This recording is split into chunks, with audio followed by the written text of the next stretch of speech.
The security footage would later show it all: a billionaire CEO discovering his trusted manager stealing from the very people who kept his empire running.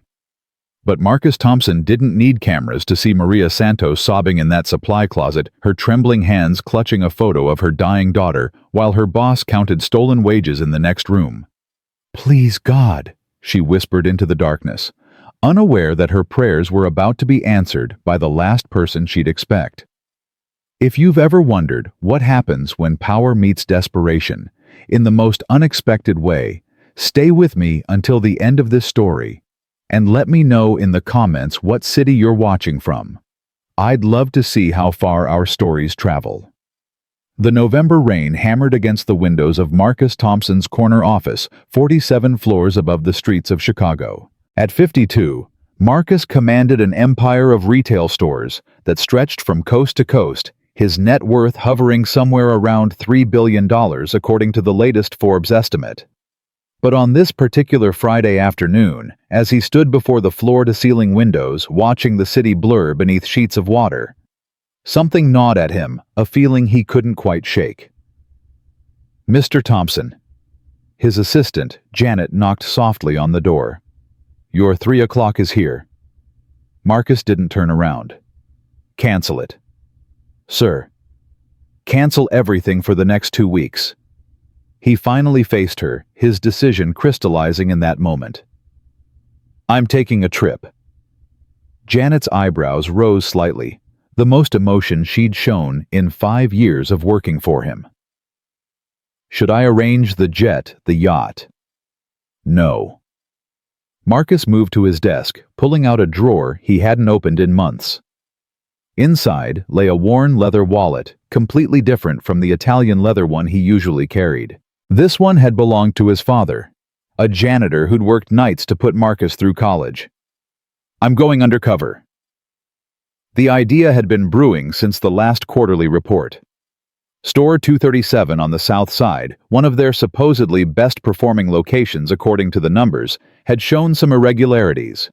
Not in profits, which were stellar, but in employee turnover and customer complaints. The regional manager, Brad Miller, kept insisting everything was fine, that the numbers spoke for themselves. But Marcus had built his empire on instinct as much as data, and his instincts were screaming. "Undercover, sir." Janet's professional composure cracked slightly. "Like that TV show," Marcus said, allowing himself a small smile. "Except nobody's going to know who I am. Not even you after today. I'm going to be Mike Henderson looking for work." He'd done his homework. Mike Henderson was a real person, a cousin who died in infancy 40 years ago, but whose social security number Marcus had kept active for emergency situations. He'd never imagined using it for this, but desperate times called for creative measures. 3 days later, Marcus Thompson ceased to exist, at least temporarily. In his place stood Mike Henderson, wearing jeans from Walmart work boots from a thrift store and a week's worth of stubble that his barber would have been horrified to see. He'd even traded his Bentley for a 2008 Honda Civic with a suspicious rattling sound under the hood. Store 237 sat on a corner lot in a neighborhood that had seen better days. The building itself was one of the newer constructions in the area, its bright corporate colors standing out against the weathered brick and fading signs of the surrounding businesses. Marcus Mike now, he had to remember that, parked across the street and watched for a moment. It was 5:30 a.m., 30 minutes before the store opened, but he could already see movement inside. A woman was pushing a mop bucket across the floor. Her movement steady, but somehow weighted with exhaustion. Even from a distance, he could see the slump in her shoulders, the way she paused every few feet, as if gathering strength to continue. Mike walked to the employee entrance around back, where a few workers were already gathering smoking cigarettes and sharing the kind of tired jokes that came with early morning shifts. They barely glanced at him, just another body looking for work. Nothing special. "You hear about the janitor position?" a young man with sleeve tattoos asked, flicking ash onto the wet pavement. "Yeah." Mike kept his voice neutral, adopting the slight South Side accent he'd grown up with before college polished it away. "Heard you might be hiring." Good luck with that, an older woman snorted. Brad's been saying he's hiring for 3 months. Meanwhile, Maria's doing the work of 3 people in there. Maria, the other janitor. Well, the only janitor really since Tom quit last month. The woman stubbed out her cigarette. Sweet lady, but Brad's got her working split shifts for part-time pay. Criminal if you ask me. Before Mike could respond, the back door swung open with a bang. Brad Miller stood there, all 6'3" of him, his regional manager polo shirt stretched tight across a frame that had seen too many business lunches and not enough gym time. Mike recognized him from corporate photos, but in person, Brad's presence was different. There was something predatory in his smile that didn't translate through professional headshots. All right, people, time to make money. Brad's voice boomed with false enthusiasm. Not for you, of course, for the company. He laughed at his own joke, the sound sharp and unpleasant in the morning air. His eyes landed on Mike. You the new guy, Henderson? Mike nodded. He'd submitted an application online the night before, using his cousin's information and a fabricated work history that would pass a basic check, but nothing deeper. Follow me. Brad turned without waiting, and Mike fell into step behind him. The other employees dispersed quickly, heads down, avoiding eye contact with their manager. The inside of the store was exactly as corporate standards demanded, clean, well-lit products arranged with mathematical precision. But Mike noticed things the average customer wouldn't. The security camera in the break room that shouldn't be there, the way employees flinched when Brad passed the tired eyes behind forced customer service smiles. So Mike Henderson, Brad said, leading him to a cluttered office that reeked of cologne and coffee. Says here you've got experience in commercial cleaning. Yes, sir. 5 years at various locations. The lie came easily. Mike had actually researched commercial cleaning procedures for 3 days straight, watching YouTube videos and reading manuals until he could speak the language fluently. Good. Here's the deal. Brad leaned back in his chair, which groaned under his weight. I've got one full-time janitor, Maria. Mexican lady, barely speaks English, but she works hard enough. Problem is, she's getting ideas above her station, asking for more hours benefits, that kind of nonsense. Mike kept his expression neutral, though his jaw tightened. I see. So here's what I'm thinking. I bring you on part-time to start. You work the shifts Maria can't cover, and maybe... Brad winked. If she becomes too much of a problem with her demands, you slide right into her spot. Full-time benefits, the whole 9 yards. You interested? The casual cruelty of it made Mike's stomach turn, but he forced himself to nod. When do I start? How about right now? Maria's here. She can show you the ropes. Brad stood grabbing a name tag from his desk. Welcome to the team, Mike. Play your cards right, and you could go places here. They found Maria in the storage area, organizing cleaning supplies with the kind of meticulous care that spoke of someone who took pride in their work, regardless of how they were treated. She was smaller than Mike had expected, maybe 5'2", with graying hair pulled back in a tight bun and hands that showed the calluses of decades of hard work. Maria. Brad's voice made her jump, nearly dropping the bottle of floor cleaner she was holding. This is Mike. He's going to be helping you out. Show him around. Teach him the systems. Maria's eyes, dark, intelligent, wary, studied Mike for a moment before she nodded. Of course, Mr. Miller. Her accent was there, but not as thick as Brad had suggested. Mike suspected Maria understood far more than she let on, a survival tactic he'd seen before in employees who'd learned that being underestimated was safer than being seen as a threat. I don't want to see him doing your work for you. Brad added, his tone sharp. He's here to supplement, not replace. Yet. The threat hung in the air like a blade. Maria's face didn't change, but Mike saw her hands tighten on the cleaning supplies. After Brad left, Maria turned to Mike. Her entire demeanor shifted, the subservient pose dropped, replaced by a straightforward, assessing gaze. You need this job, she asked quietly. Yeah. Mike replied, matching her tone. I do. She studied him for another moment, then nodded. Okay, I show you. But first, She glanced toward the door, ensuring Brad was gone. Some rules. Mr. Miller, he has his ways. You keep your head down, don't make trouble, and maybe you last more than a month. What kind of ways? Maria shook her head. Better you don't know yet. Come, I show you the supply closet first. As she led him through the store, Mike observed everything. Maria moved with efficiency, born of repetition. But he noticed the slight limp she tried to hide, the way she occasionally pressed a hand to her lower back when she thought no one was looking. How long have you been here? He asked, helping her move a heavy bucket. 3 years. She arranged the mops with precise care. It was better before. Mr. Johnson was the manager then. He was fair. But 6 months ago, Mr. Miller came. And things changed. Maria's laugh was bitter. Everything changed. She pulled out a schedule from her pocket, worn from folding and unfolding. Look, this week I'm scheduled 28 hours, but, she pointed to handwritten notes in the margins. Mr. Miller, he adds shifts. Emergency cleaning, he calls it. Just this once, Maria, he says. But it's never just once. So you're working full-time hours? 40, sometimes 50 hours a week. Her voice dropped.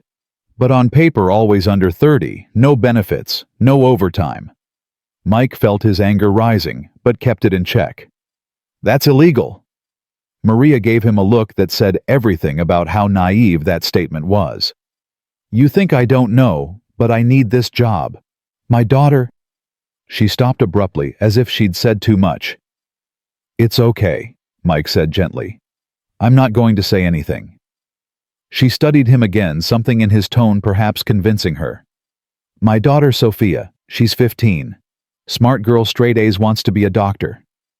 Pride crept into Maria's voice. But she's sick. Her heart, there's a problem. She needs surgery. Insurance would cover that. What insurance? Maria's laugh was hollow. Part-time employees don't get insurance. And the surgery, it's $200,000, maybe more. The number hung between them, insurmountable and crushing. Mike had spent more than that on a watch last year, a fact that now made him feel physically ill. I'm saving... Maria continued, returning to her work. Every penny. I take any shift Mr. Miller gives me, even when... She stopped again. Even when what? Maria shook her head. Nothing. Come, I show you how to operate the floor buffer. The morning passed in a blur of cleaning procedures and store protocols. Mike was surprised by the complexity of the job. It wasn't just mopping and emptying trash. There were specific chemicals for different surfaces, safety procedures, inventory management of supplies, coordination with other departments to clean without disrupting sales. Maria was essentially running a small department by herself with expertise that would be valued and compensated fairly in any legitimate operation. Around 11, they were cleaning the break room when Brad appeared. Maria, I need you to stay late tonight. Someone made a mess in the loading dock. Mr. Miller, I can't tonight. Sophia has a doctor's appointment. That's not my problem. Brad's tone was flat, final. You want hours, you take them when they're offered. Mike here can't work nights yet, he's not trained. So it's you or I find someone who actually wants to work. Mike saw Maria's jaw clench, the way her knuckles whitened as she gripped the mop handle. Yes, Mr. Miller? Good. And Maria, your efficiency scores are down. I don't care if you're training the new guy, I expect the same output. After he left, Maria sank into a break room chair just for a moment. Mike saw her pull out her phone, typing a message with trembling fingers, probably to Sophia, explaining why she'd miss another appointment. Let me help, Mike offered. I can stay late, learn the night procedures. No. Maria stood quickly. You don't understand. The night shift, it's different. Mr. Miller sometimes comes back, checks on things. Better you don't get involved. There was fear in her voice now. Real fear that went beyond job security concerns. Mike filed that away, another red flag in what was becoming a disturbing pattern. The lunch rush brought its own challenges. Customers tracked in mud from the rain outside. A child spilled an entire soda on aisle 3. and someone had apparently decided the bathroom was an appropriate place to dispose of what looked like an entire fast food meal. Maria handled it all with quiet efficiency, but Mike noticed her stopping more frequently, catching her breath, pressing a hand to her chest. "Are you okay?" he asked when they had a moment alone. "I'm fine." But she wasn't. Mike could see the exhaustion in every line of her body, the way she was running on empty. "Just tired. Sophia was up all night. The medication sometimes makes her sick." "She takes medication for her heart. When we can afford it." The admission seemed to cost Maria something. "It's $400 a month, some months when the hours are cut." She trailed off, but Mike understood. Some months, Sophia went without. Around 2 in the afternoon, Mike witnessed his first direct incident. They were restocking supplies when Brad cornered Maria in the storage room. "Your time card for last week shows 32 hours, he said, holding up a paper. "Yes, Mr. Miller. You asked me to stay late 3 times. "I don't recall that." Brad's smile was cold. "And there's no authorization for overtime. You trying to steal from the company, Maria?" "No, Mr. Miller, you said—" "I said what? Do you have it in writing, an email, a text?" He stepped closer, using his size to intimidate. "Because what I have is a time card showing unauthorized hours. That's theft, Maria. I could fire you right now." Mike watched Maria shrink, her shoulders curling inward. "Please, Mr. Miller, I need this job." "Then you'll accept 28 hours for last week's pay. The rest was unauthorized." Brad tore up the time card. "I'll submit a corrected one." "But that's 4 hours of work." "That you weren't authorized to do." Brad's voice dropped dangerously. "Unless you want to discuss this with corporate, I'm sure they'd be very interested in an employee trying to scam overtime." Maria said nothing, just nodded, defeated. Brad left whistling, actually whistling, as if he hadn't just stolen 4 hours of wages from a woman trying to save her daughter's life. "Does this happen often?" Mike asked quietly once Brad was gone. Maria just looked at him, and that look said everything. This wasn't occasional, this was systematic. The afternoon wore on, and Mike began to notice other things. The way Brad had employees clock out and then continue working just to finish up. The way schedules were posted last minute, making it impossible for workers to plan childcare or second jobs.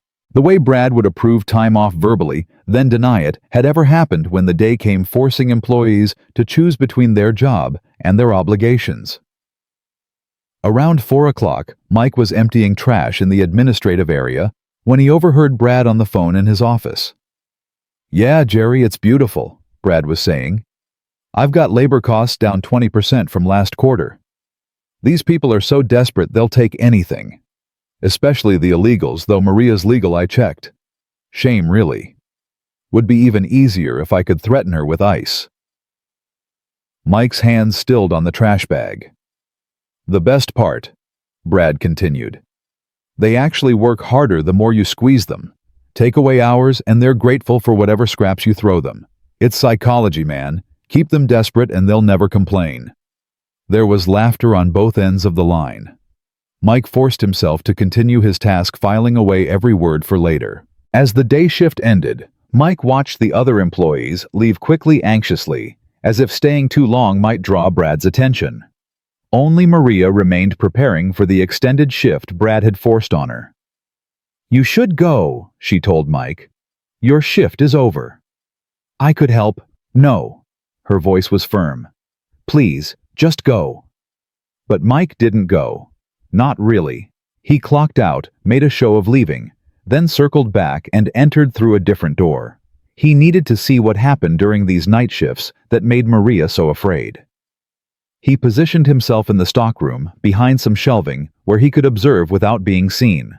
For the first hour, nothing unusual happened. Maria cleaned, working her way methodically through the store. Then around 7, Brad returned. Mike watched him prowl the aisles, following Maria, always staying just close enough to make his presence felt.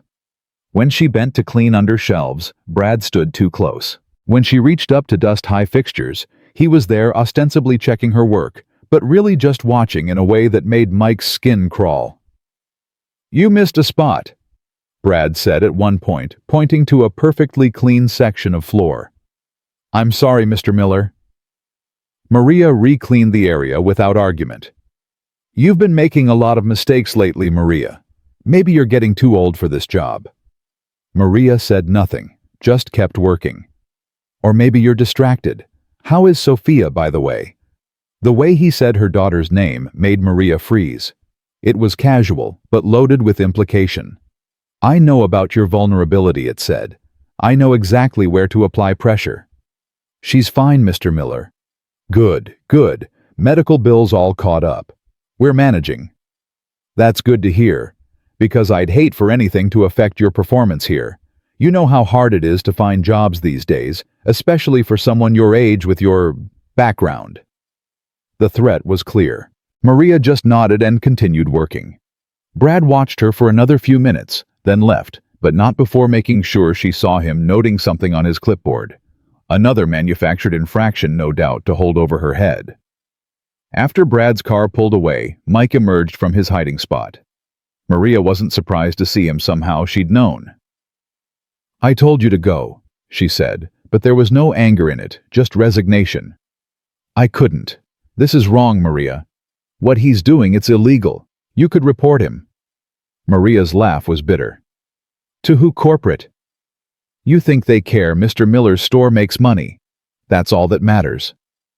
There are laws. Laws for people with lawyers, with savings accounts, with options." Maria returned to her work. "I make noise, Mr. Miller fires me. Maybe he makes sure I can't get hired anywhere else. Then what happens to Sophia?" It was a trap as old as exploitation itself. The vulnerable couldn't afford to fight back, because the very act of resistance would destroy what little they had. "How much do you make?" Mike asked. "Minimum wage, $15 an hour. When I get paid for all my hours, I can make maybe $1,800 a month. Rent is $1,200. Sophia's medication, when we can afford it, is $400. That leaves $200 for food, utilities, clothes, everything else. And that's a good month." Mike did the math in his head. Maria was living on less than what he typically spent on lunch in a week.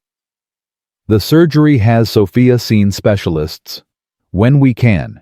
The free clinic has a cardiology resident who comes once a month. He says without surgery, maybe 5 years, maybe less." Maria's voice broke slightly. "She's 15. She should be thinking about prom dresses in college, not whether she'll see 20. They worked in silence for a while, Mike helping despite Maria's protests.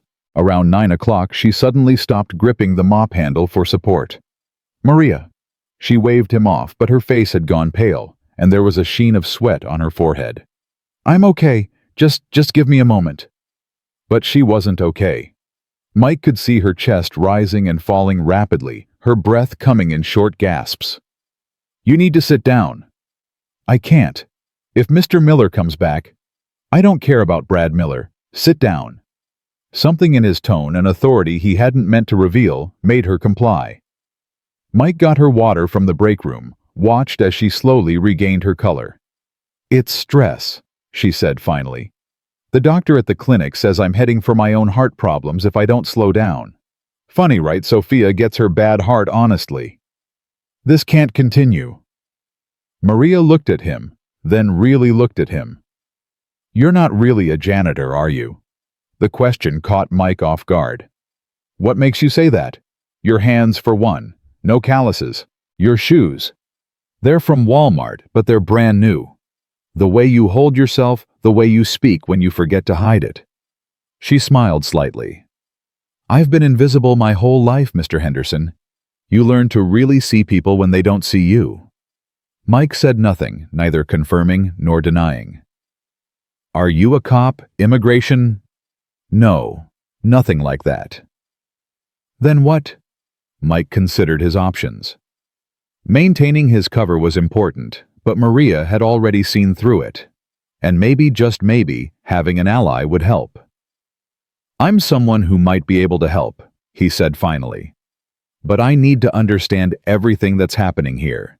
Not just to you, but to all the employees." Maria studied him for a long moment. "There's a lot to tell." "I have time." So Maria told him. About the wage theft that went beyond her own experience. Brad was systematically shaving hours from everyone's time cards. About the illegal deductions for uniform cleaning and supply usage that appeared on paychecks. About the safety violations ignored to save money, like the broken ventilation system in the chemical storage area that made workers sick. "There's more," she said, her voice dropping. "The young girls, the pretty ones. Brad finds reasons to work alone with them. Nothing you could prove, but Emily quit last month after a night shift with him." She wouldn't say what happened, but she was crying. Mike's jaw clenched. This was worse than he'd imagined. This wasn't just financial exploitation, it was a comprehensive system of abuse. "There must be records," he said. "Documents, emails, something." "Mr. Miller is careful, everything is verbal, and he has friends. Jerry in HR, Tom in corporate accounting. They cover for each other." Mike knew both names. Mid-level corporate employees he'd never paid much attention to. That would change. What about the other employees? Would they speak up if they had the chance? "They're all like me, desperate. Single mothers, elderly workers, immigrants, people with records who can't get hired elsewhere. Mr. Miller picks us specifically because he knows we can't fight back." It was predatory selection at its finest. Brad wasn't just taking advantage of vulnerable workers, he was actively seeking them out. They finished cleaning around 11. Maria moved slowly, exhaustion evident in every movement. As they prepared to leave, she turned to Mike. "Why do you care? Really?" Mike thought about lying, maintaining his cover completely. But something about this woman, her dignity in the face of such treatment, her sacrifice for her daughter demanded honesty. "Because someone has to," he said simply. "And because I'm in a position to do something about it." Maria nodded, accepting this, without further question. "Be careful, Mr. Henderson. Mr. Miller doesn't like people who ask questions." As they walked to the parking lot, Mike noticed Maria heading toward the bus stop despite the late hour and the rain that had started again. "Let me give you a ride." "The bus is fine. It's after 11 and it's pouring, please." She hesitated, then nodded. In his beat-up Honda, Maria gave directions to a neighborhood that got progressively rougher as they drove. The apartment building she directed him to was old with barred windows and a security door that didn't quite close properly. "Thank you," she said, then paused. "Mike, can I call you Mike?" "Of course." "Be careful. Whatever you're really here to do, be careful. Mr. Miller has made people disappear before. Not literally, but from employment. He has connections, ways of making sure people who cross him never work retail again." "I'll be careful." "You too, Maria." And Mike reached into his wallet, pulling out what cash he had. About $300. "Take this." "I can't." "For Sophia's medication, please." Maria looked at the money, pride warring with necessity. Necessity won. "I'll pay you back." "No need." As she got out of the car, Maria turned back one more time. "Whoever you really are, Mike Henderson, I think you might be an answer to prayer. I just hope you're strong enough for what you're about to uncover." Watching her walk into that building, shoulders bent with exhaustion but still maintaining her dignity, Mike felt something shift inside him. This wasn't just about investigating irregularities anymore. This was about justice. He drove home, not to the mansion, but to the small apartment he'd rented for his cover identity. As he sat in the dark rain pattering against the windows, he thought about Maria and Sophia, about all the workers trapped in Brad's web of exploitation. Tomorrow, he would start documenting everything. He would gather evidence, build a case so airtight that not even Brad's connections could protect him. But tonight, he allowed himself to feel the full weight of his anger. His phone, his real phone, not the burner he carried, as Mike buzzed with messages. Janet wondering if he was all right. his CFO needing signatures, the normal demands of his real life. He ignored them all. In the morning, he was back at store 237 by 5:30 a.m. Maria was already there, looking marginally better after a night's sleep. "How's Sophia?" he asked. "Better. The medication, thank you. She slept through the night for the first time in weeks." They began their routine, but Mike was now actively documenting everything. He'd bought a small camera, barely bigger than a button, which he wore hidden on his shirt. Every interaction with Brad, every instance of wage theft or abuse, was being recorded. On his third day, Mike witnessed Brad's cruelty escalate. A young employee named Jasmine had made a minor error on the register, a void that required manager approval. "Are you stupid?" Brad's voice carried across the store. "This is basic stuff. A child could do this." "I'm sorry, Mr. Miller. The system was running slow and I—" "Excuses. Always excuses. You know what you're done for the day. Clock out." "But I'm scheduled until—" "I said clock out. And don't bother coming in tomorrow, or the next day. When I think you've learned your lesson, maybe I'll put you back on the schedule." Jasmine left in tears. Mike later learned she was a single mother of two, living paycheck to paycheck. 3 days without work might mean choosing between rent and food. "He does that often," Maria told him quietly. "Suspension without official suspension.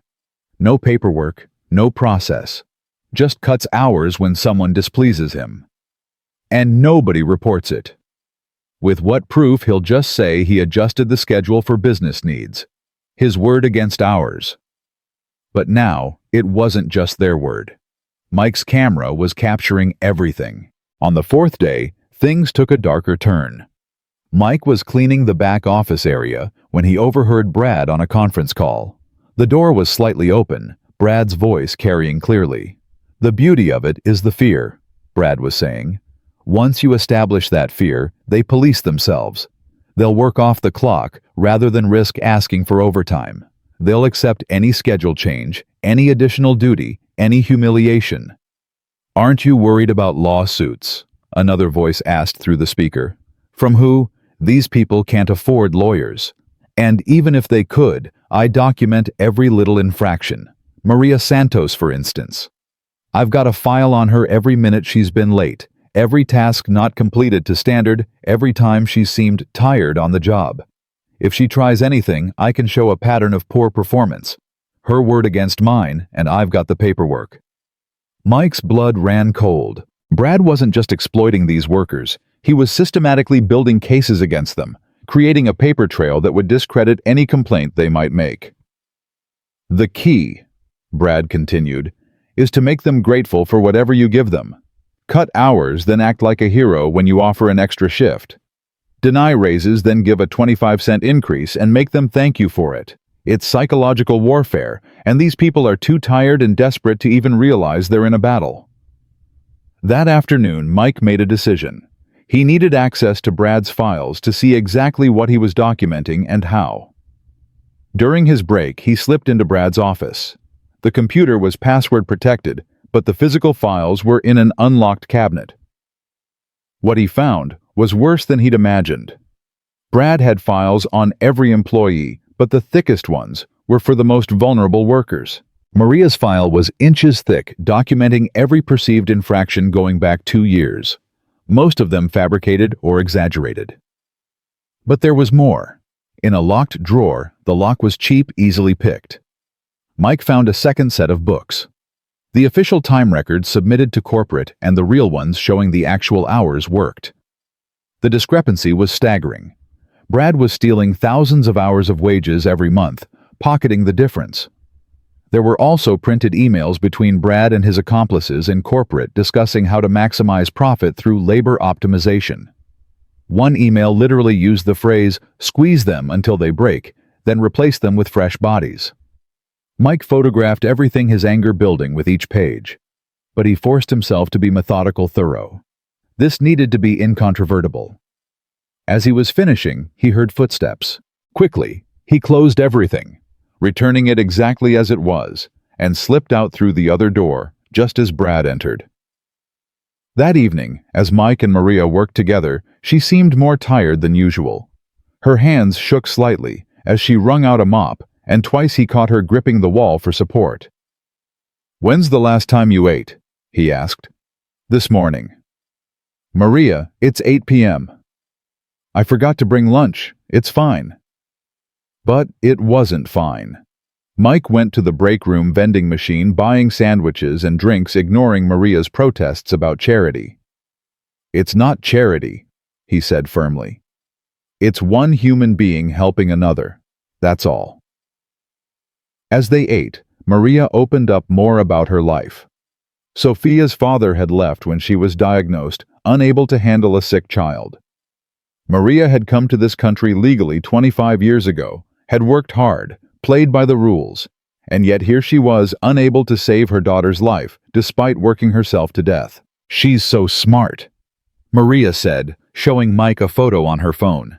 Sophia was beautiful with her mother's eyes and a smile that persisted despite everything. "She wants to be a cardiologist, says she'll fix hearts like hers so other kids don't have to suffer." "She will," Mike said with a certainty that surprised him. "She'll do exactly that." Maria looked at him oddly. "You say that like you know." "I have a feeling about these things." On Friday, Mike's fifth day, Brad called a staff meeting. Attendance was mandatory scheduled during shift changes, so everyone had to be there, but only half would be paid for the time. "I have exciting news," Brad announced, his smile shark-like. "Corporate has approved a new efficiency initiative. We're going to be streamlining operations." Mike watched the employees exchange worried glances. In retail, streamlining usually meant job cuts. "Effective Monday, we're reducing all part-time positions by 5 hours per week. This will allow us to bring on more employees, spreading the opportunities." Someone raised a hand, an older man named George. "But Mr. Miller, we can barely survive on current hours." "That sounds like a personal problem, George. The company isn't responsible for your financial planning." "But you promised when you hired us." "I promised nothing. Employment is at will. Don't like the terms, there's the door." Nobody moved toward the door. They couldn't afford to. "Furthermore," Brad continued, "we're implementing a new cleaning fee, $5 per pay period for uniform maintenance." "We wash our own uniforms," Maria said quietly. "Did I ask for comments, Maria?" Brad's voice was sharp. "The fee is for the privilege of wearing our company brand. Consider it a marketing expense." It was theft, pure and simple. $5 might seem like nothing to someone like Marcus Thompson, but to these workers, it was a meal, a gallon of gas, a small piece of survival. After the meeting, the break room was silent. Despair hung in the air like fog. Mike watched Maria calculate numbers on a napkin, her face growing paler with each figure. "I can't do it," she whispered. "With 5 less hours and the new fee, I'll be short on rent. We'll be evicted." "There has to be something we can do," Jasmine said. She'd been allowed back after her suspension, looking haggard and defeated. "Like what? Complain to who?" George's voice was bitter. "Face it, we're trapped." Mike wanted to tell them it would be okay, that help was coming, but he needed more evidence, needed to make sure Brad couldn't wiggle out of this. That night, he stayed late again, hidden in the storage area. Around 10 p.m., Brad returned with another man Mike recognized from corporate photos, Jerry from HR. "You're a genius, Brad," Jerry was saying. "Labor costs down 23%, profits up 15%. You're going to get that regional director position for sure." "It's easy when you know how to handle these people," Brad replied. "The secret is to keep them desperate but not completely hopeless. Give them just enough to keep them coming back, but never enough to get ahead." "What about that Santos woman? Heard she's been asking questions." "Maria. She's no threat. Her kid is dying. She'll take whatever I dish out rather than risk losing this job." They both laughed. Mike's hands clenched into fists, his camera recording every word. "Besides," Brad continued, "I've got enough documented infractions to fire her whenever I want. One complaint from her and I'll bury her with paperwork. She'll look like the worst employee we've ever had." They moved into Brad's office, but Mike had heard enough. He had what he needed: evidence of conspiracy, wage theft, and systematic abuse. But he wasn't done yet. He wanted Brad to fully reveal himself to show the depth of his cruelty. The weekend passed slowly. Mike spent it reviewing his recordings, organizing evidence, and planning his next move. He also did something else. He had his personal assistant working through intermediaries' research, Sophia's medical condition, and the best specialists in the country. He would ensure she got the treatment she needed regardless of what happened with Brad. Monday morning came gray and cold. Mike arrived to find Maria already there, but something was different. She was in Brad's office, and even from a distance, Mike could see she was upset. He moved closer, pretending to clean nearby. "Please, Mr. Miller," Maria was saying. "Just this once. Sophia has a procedure scheduled. If I miss work..." "Not my problem. You're scheduled, you work. End of discussion." "But it's her pre-surgery consultation. If we miss it, we go back on the waiting list. It could be months." "Then you should have thought of that before having a kid you couldn't afford to take care of." The casual cruelty of it took Mike's breath away. Maria's voice broke. "Please, I'm begging you." Begging. Brad stood towering over her. "That's exactly where I want you, Maria. Begging. Remember that feeling. Remember who holds your life in his hands." Maria left the office in tears, nearly running into Mike. "Maria, I can't talk right now." She fled to the bathroom. Mike stood there, rage building to a crescendo. He'd planned to gather more evidence, to be thorough and methodical. But seeing Maria's devastation, thinking of Sophia missing her chance at surgery, something snapped. He pulled out his personal phone, sending a single text to Janet. "Initiate project clean sweep, now." Within minutes, his phone buzzed with confirmations. Corporate auditors were being deployed. Legal teams were being assembled. Brad Miller's time was up. But Mike wasn't satisfied with a corporate response. He wanted to see Brad's face when he realized his scheme was over. He wanted personal justice for Maria, for all of them. He found Maria in the break room, still crying. "Call the hospital," he said. "Reschedule Sophia's appointment." "I can't," Mr. Miller said. "Brad Miller is done. Trust me. Make the call." Something in his voice and his certainty made her look up. "Who are you?" "Someone who's going to make this right. Make the call, Maria. Take Sophia to her appointment." "But my job..." "Your job is safe. More than safe. Please trust me." Maria searched his face, then slowly pulled out her phone. As she made the call, Mike watched hope creep back into her voice as the hospital confirmed they could see Sophia that afternoon. "Go," Mike said. "Take care of your daughter." "But Mr. Miller..." "Leave Brad Miller to me." After Maria left, Mike continued his shift, but he was waiting. Waiting for the moment Brad would realize his world was crumbling. It came at 2 p.m. Brad's phone rang, and even from across the store, Mike could see his face change. The color drained, his confident posture crumbled. "What do you mean, frozen?" Brad was saying. "Those are my accounts." "No, there must be a mistake. Corporate audit. What audit?" He hung up immediately, making another call. Then another. With each call, his panic grew. Mike chose that moment to approach. "Problem, Mr. Miller." Brad looked at him, eyes wild. "Not now, Henderson." "Seems serious. Anything I can help with?" "What?" "No, just get back to work." But Mike didn't move. "You know, it's interesting. When you push people far enough, sometimes they push back." Brad's eyes narrowed. "What did you say?" "I said sometimes people push back. Sometimes the janitor you've been stepping on turns out to be someone else entirely." "What are you talking about?" Mike smiled, and for the first time let his true self show through. The transformation was subtle but unmistakable. The posture straightened, the submissive expression vanished, replaced by the quiet authority of someone who commanded empires. "I'm talking about justice, Brad. I'm talking about the wages you stole, the lives you destroyed, the people you hurt. I'm talking about consequences." Brad stepped back, confusion and fear warring on his face. "Who are you?"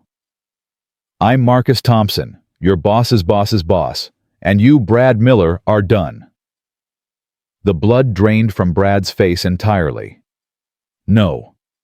That's not, you can't be." Mike pulled out his real ID, holding it up. "I've been here for a week, Brad, watching, recording, documenting every crime you've committed. And trust me, there are many." Brad's legs seemed to give out. He slumped against the wall. "I can explain." "No need, you already did. To Jerry from HR, on multiple recorded calls. Your whole network is being rolled up as we speak. Jerry's probably being escorted from the building right about now." As if on cue, Brad's phone rang.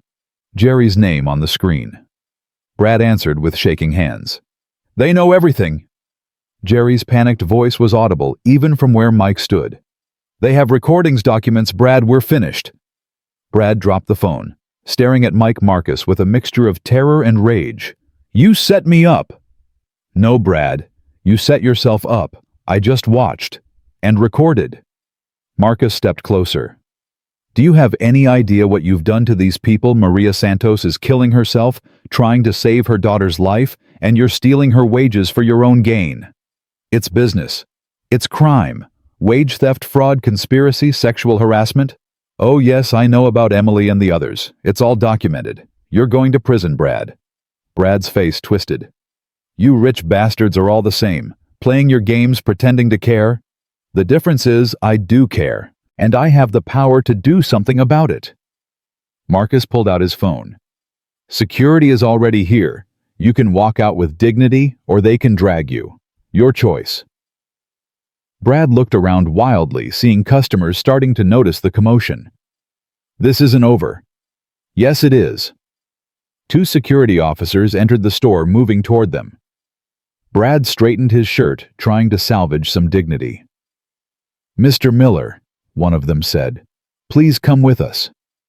As they escorted Brad out, he turned back to Marcus. "Those people you're protecting, they're nothing. Replaceable. Worthless." "You're wrong," Marcus said quietly. "They're everything.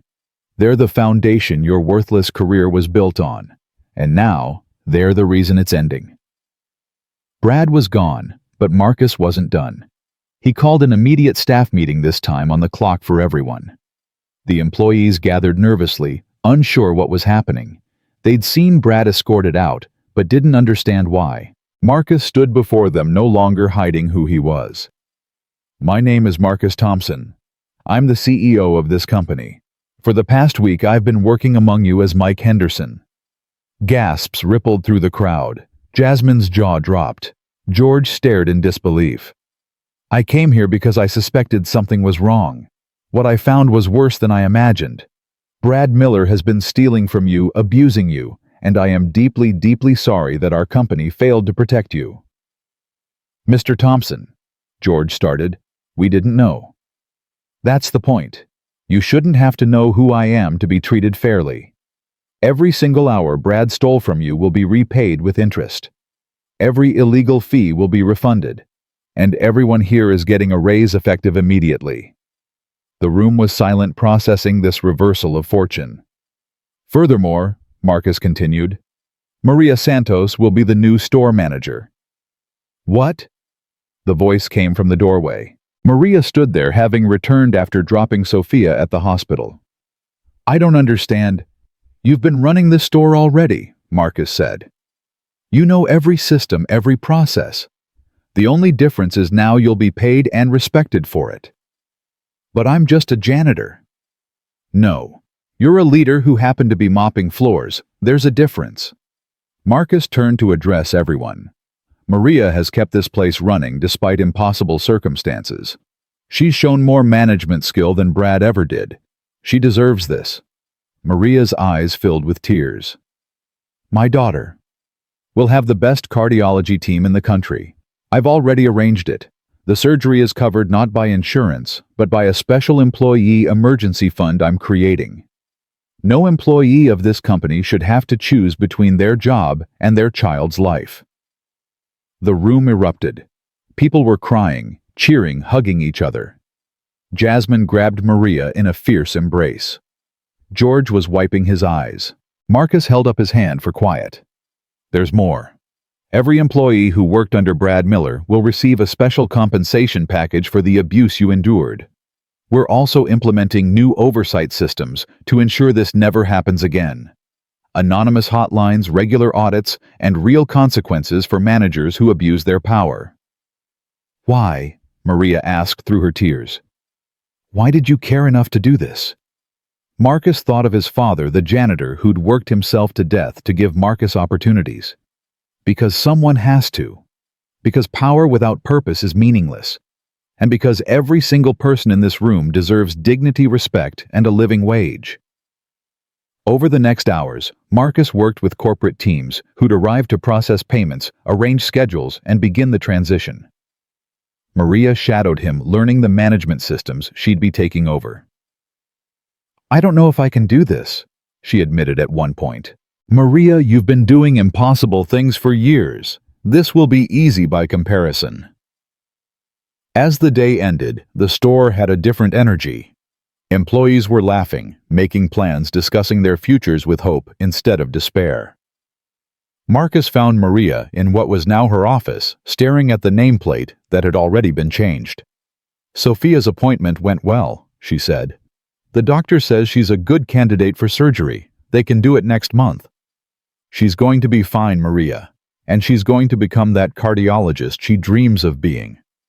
Maria nodded, then asked, What happens to you now? Do you go back to your real life? This is real life, Marcus replied. Just a different part of it. But yes, I go back to running the company, with some significant changes in how we do things. Will we see you again? Count on it. I'll be checking in regularly. Not undercover this time, just a CEO who remembers that the most important people in any company are the ones doing the actual work. As Marcus prepared to leave, the employees gathered to see him off.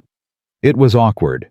How do you say goodbye to someone who was your coworker one day and revealed as a billionaire CEO the next thank you, Maria said, simply speaking for all of them. Thank you for seeing us. Thank you, Marcus replied, for reminding me what really matters. He drove away in his beat-up Honda. He'd keep it, he decided, as a reminder, but pulled over a few blocks away to compose himself.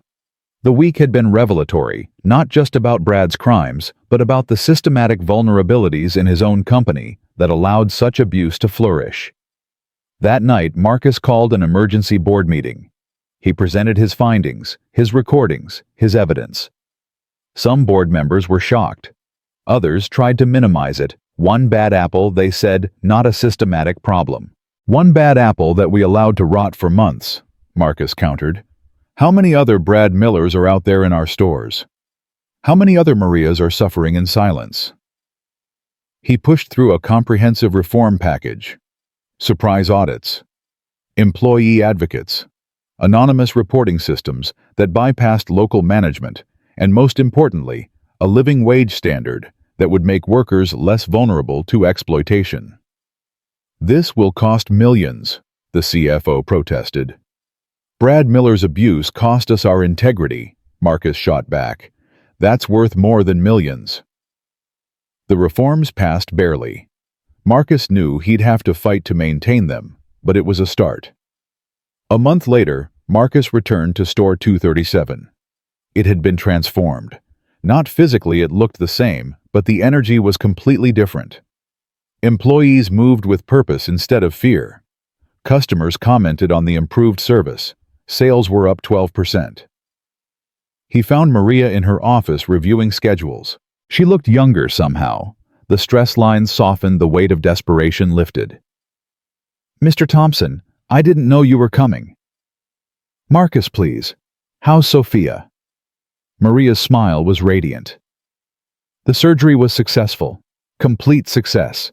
She's already talking about returning to school, catching up on what she missed. And you? How's the management position treating you? It's challenging, but in a good way. I'm learning so much. And the team, they're amazing when they're not terrified. She showed him the changes she'd implemented: fair scheduling posted 2 weeks in advance, a rotating system that ensured everyone got the hours they needed, an employee emergency fund for unexpected crises. "You're a natural," Marcus said. "I had a good teacher, even if he was pretending to be a janitor." They walked through the store together, and Marcus noticed something. Employees nodded to him respectfully, but without fear. They saw him as a person, not just a title. It was refreshing. In the break room, he found George teaching Jasmine how to read the new profit-sharing statements. "If we hit our targets this quarter, we each get an extra $500, George was explaining. $500? Jasmine's eyes widened. That's my car payment." "That's the point," Marcus interjected. "You help the company succeed, the company helps you succeed." As the day went on, Marcus heard story after story of how the changes had affected lives. Jasmine was enrolling in community college. George was finally able to afford his insulin without rationing. A young man named David was saving for his wedding instead of living paycheck to paycheck. But the best moment came when Sophia arrived after school. Marcus recognized her immediately from Maria's photos, a beautiful young woman with intelligent eyes and her mother's strength. "Mom, I got in," she announced, waving a paper. "The advanced placement program at Central High, full scholarship." Maria hugged her daughter, tears flowing freely. "I'm so proud of you, mija." Sophia noticed Marcus. "Are you Mr. Thompson?"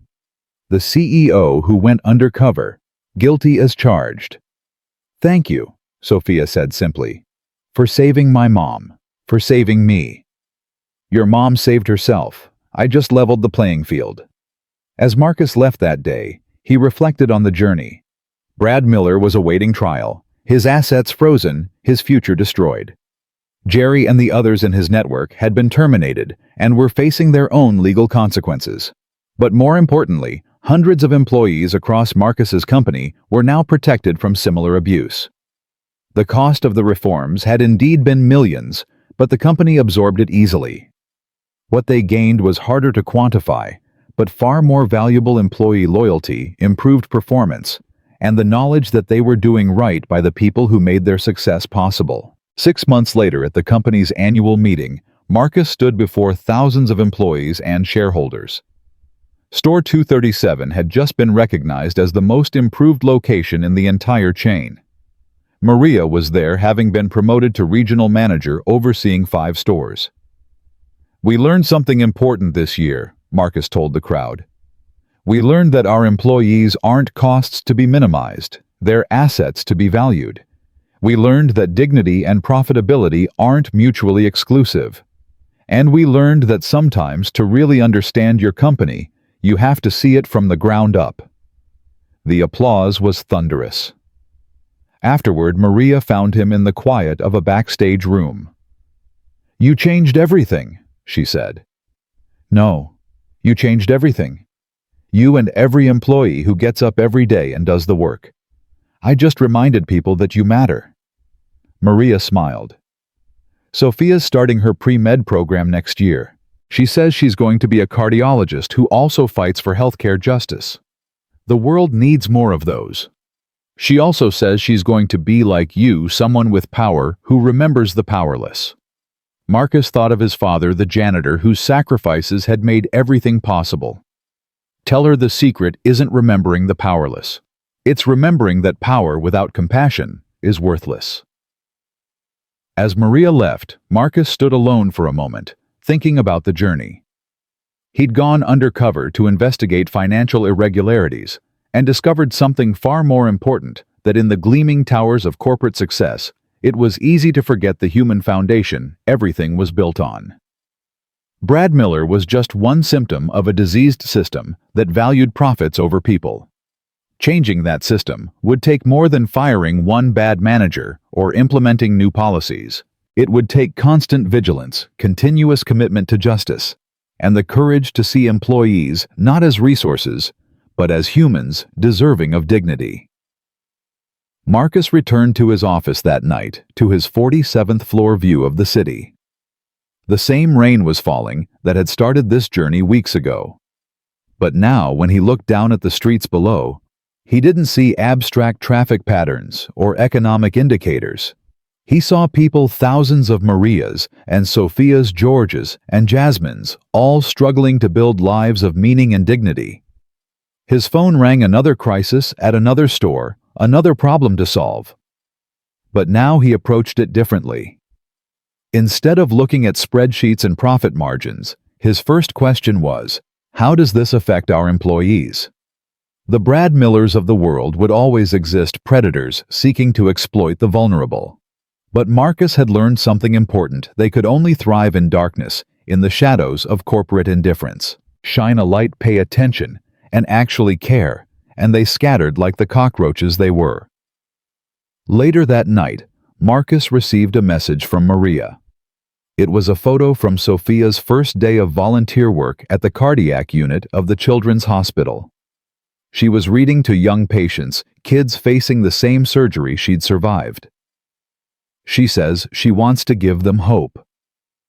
Maria's message read, "The way you gave us hope."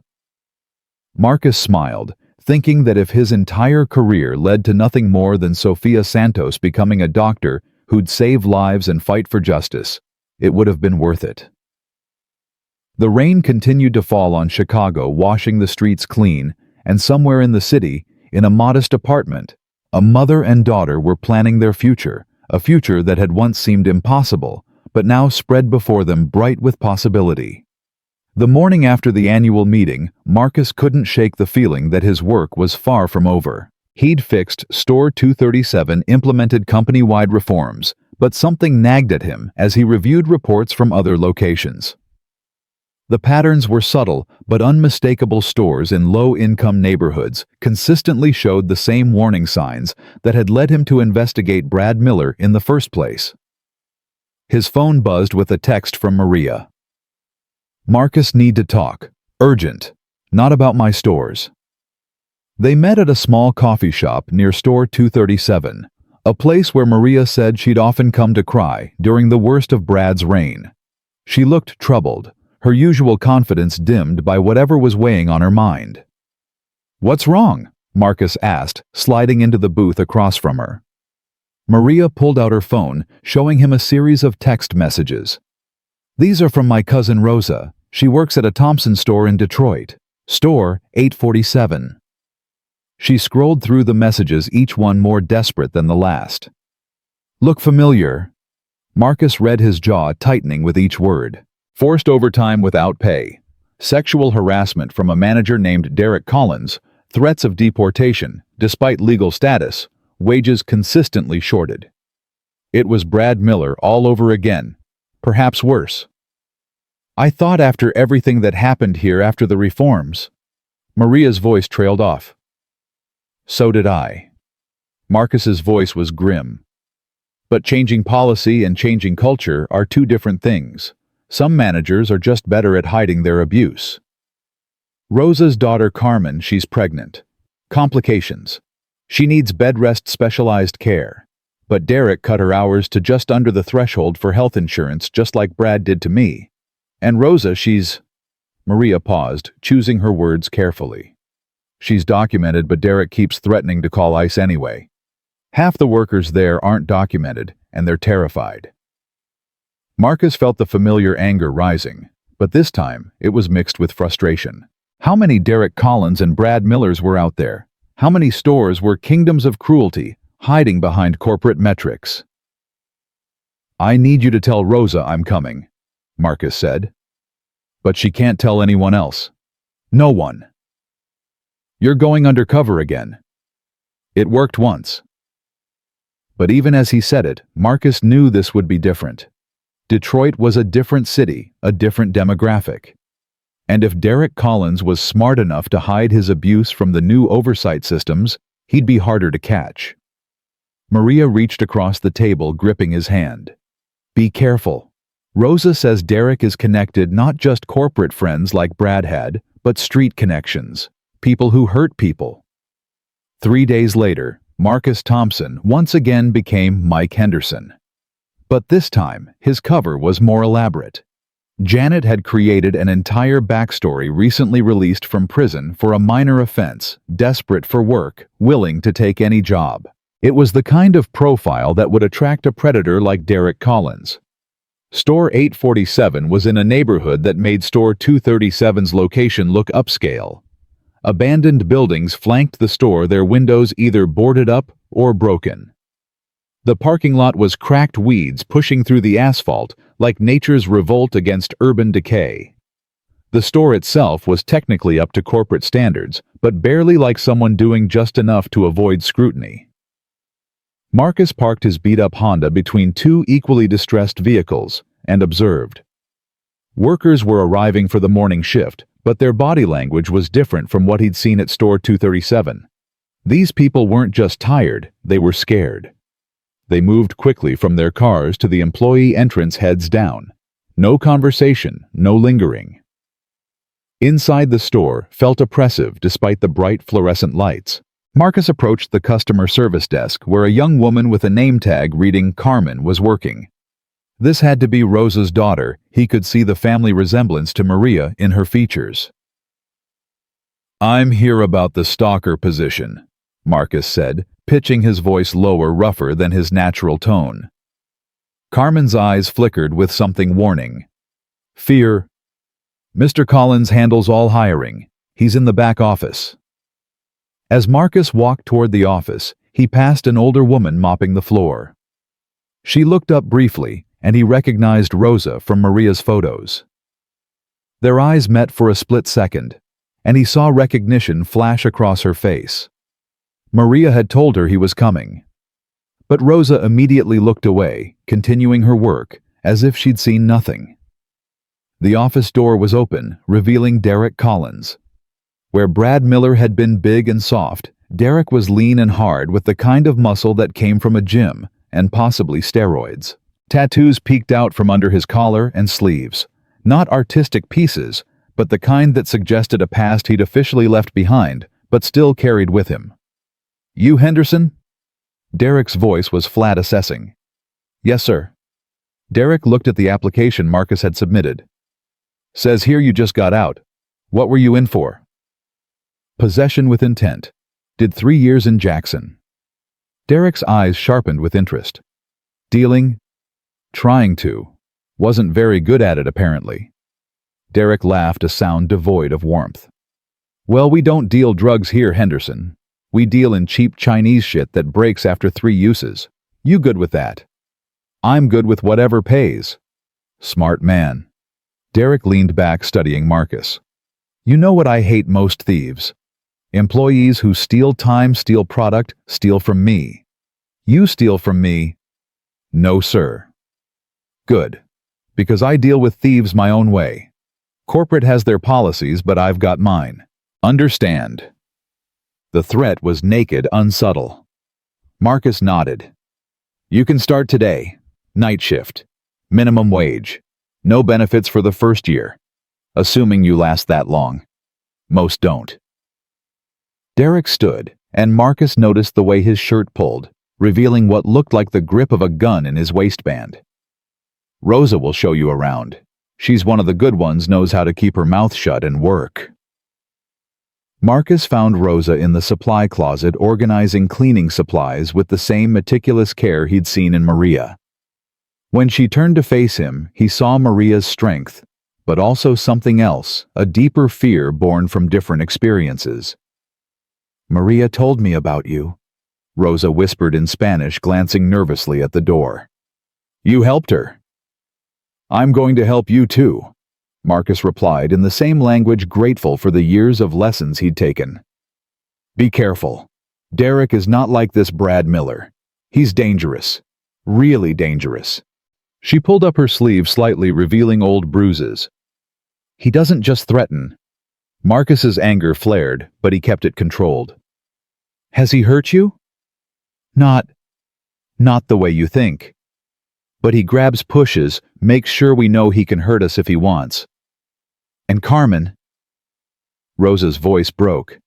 "He makes her work extra hours, standing all day, even though the doctor says she needs rest. He says if she complains, he'll fire us both, and make sure we never work retail again. Does he steal wages like Brad did? Worse. He has two systems. One for corporate, one real. We clock in on the corporate system for exactly our scheduled hours. But we work on his schedule sometimes 12-14 hours. The extra work is volunteer, he says, to show we're team players. If we don't volunteer, our scheduled hours get cut to nothing. It was more sophisticated than Brad's system, harder to prove. The official records would show everything in compliance. There's more. Rosa continued, her voice dropping even lower. The ones without papers, he takes half their pay. Cash. Says it's for protection from ICE, but he's the only one threatening to call. Marcus felt sick. This wasn't just exploitation, it was extortion, human trafficking in all but name. How many undocumented workers? Maybe 15-20. Good people, hard workers. They're trapped. Rosa's eyes filled with tears. There's this one girl, Lucia, 18 years old, came here alone. Derek, he pays special attention to her, makes her clean his office at night alone. She won't say what happens, but we all know. The implications made Marcus's blood run cold. This was beyond wage theft, beyond simple abuse of power. This was criminal on multiple levels. I need evidence, Marcus said. Documents, recordings, anything. He's careful, paranoid. Checks for cameras, goes through our things. One worker tried to record him once. They found him beaten in the parking lot. Police said it was a mugging, but we knew. Marcus processed this. Derek Collins wasn't just a corrupt manager. He was a predator with connections and a willingness to use violence.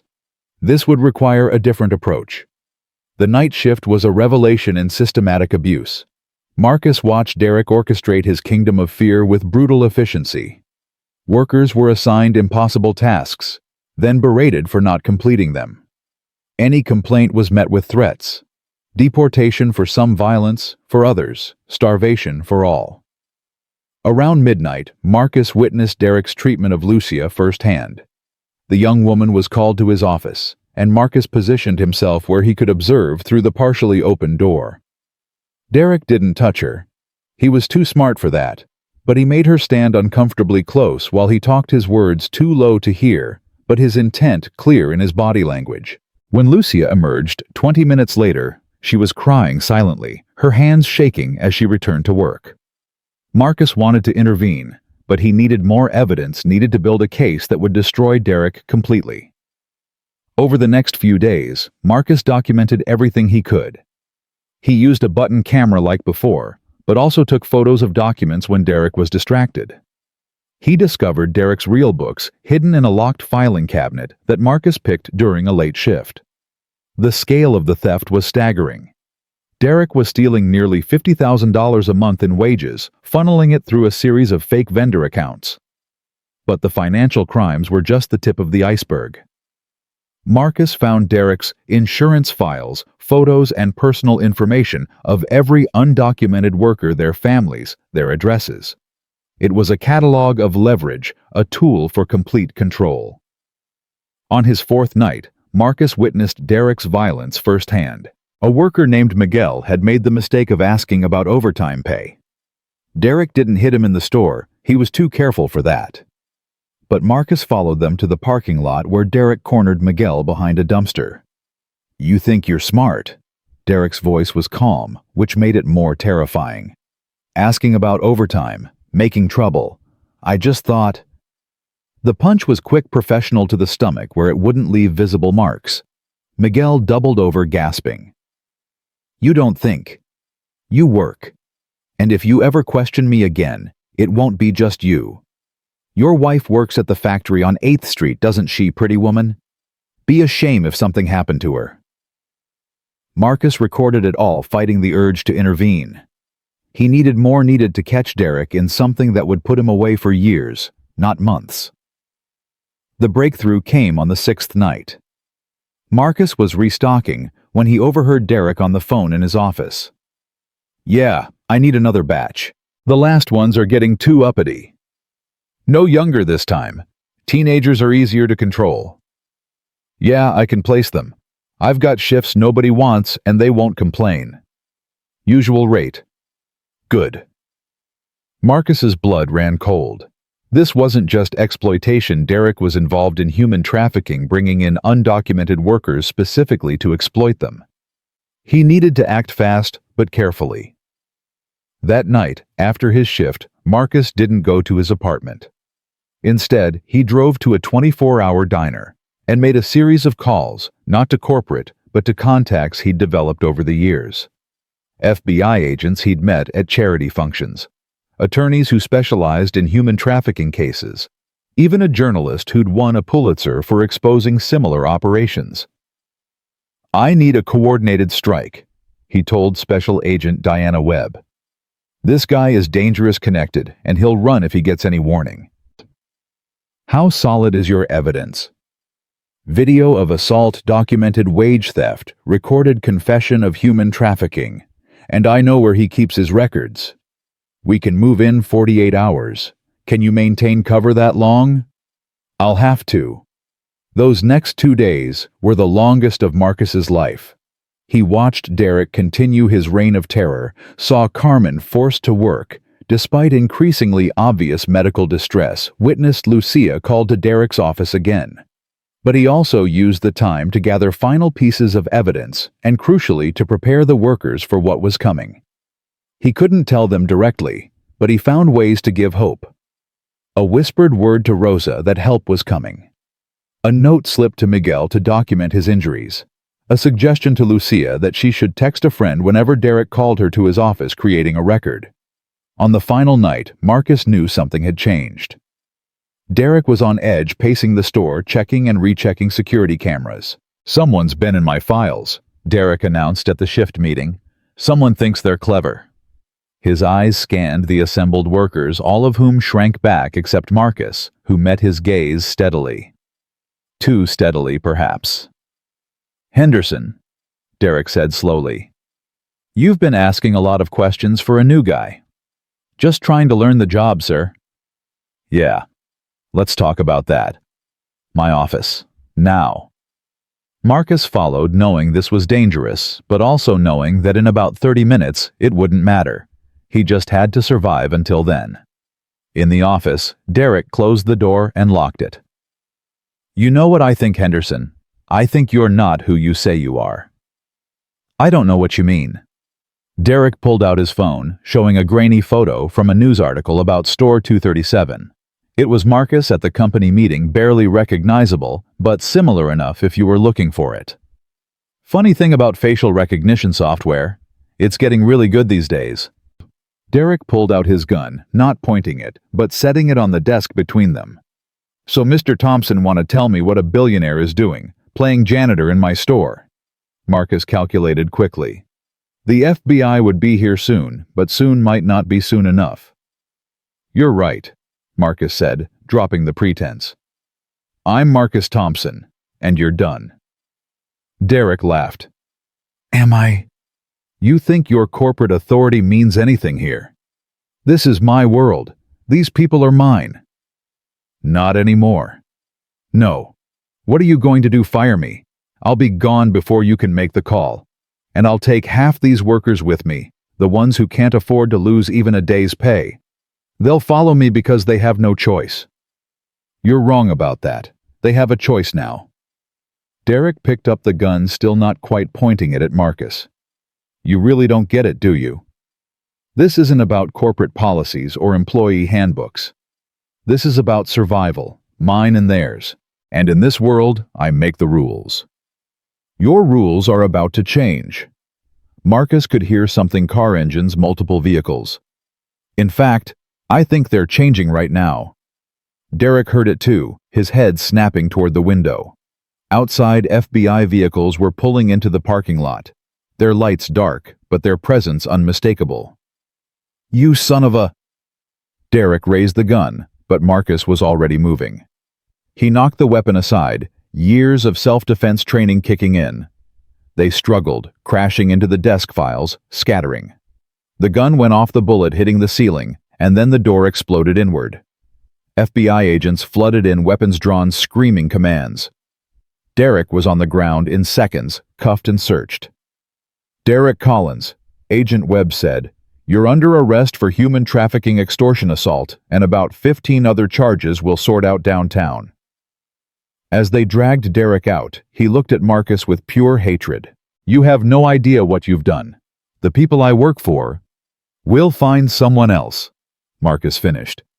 "But not here, not in my stores." The next hours were chaos. FBI agents interviewed workers, documented evidence, seized records. Marcus worked alongside them, translating, reassuring terrified employees that they weren't in trouble, that they were victims, not criminals. Rosa found him in the break room at dawn, exhausted, but relieved. "Carmen is at the hospital. The stress, she went into early labor." "Go," Marcus said immediately. "Be with her." "But my shift." "Rosa, Derek is gone. Forever. Go be with your daughter." As the sun rose over Detroit, Marcus stood in the parking lot watching as social services arrived to help the undocumented workers. Some would apply for asylum based on the trafficking, others would receive temporary protection as witnesses. It wasn't perfect, but it was better than the slavery they'd been trapped in. Lucia approached him, looking younger in the morning light than her 18 years. "Thank you," she said simply. I thought no one cared what happened to us." "People care," Marcus assured her. "Sometimes it just takes a while for them to notice.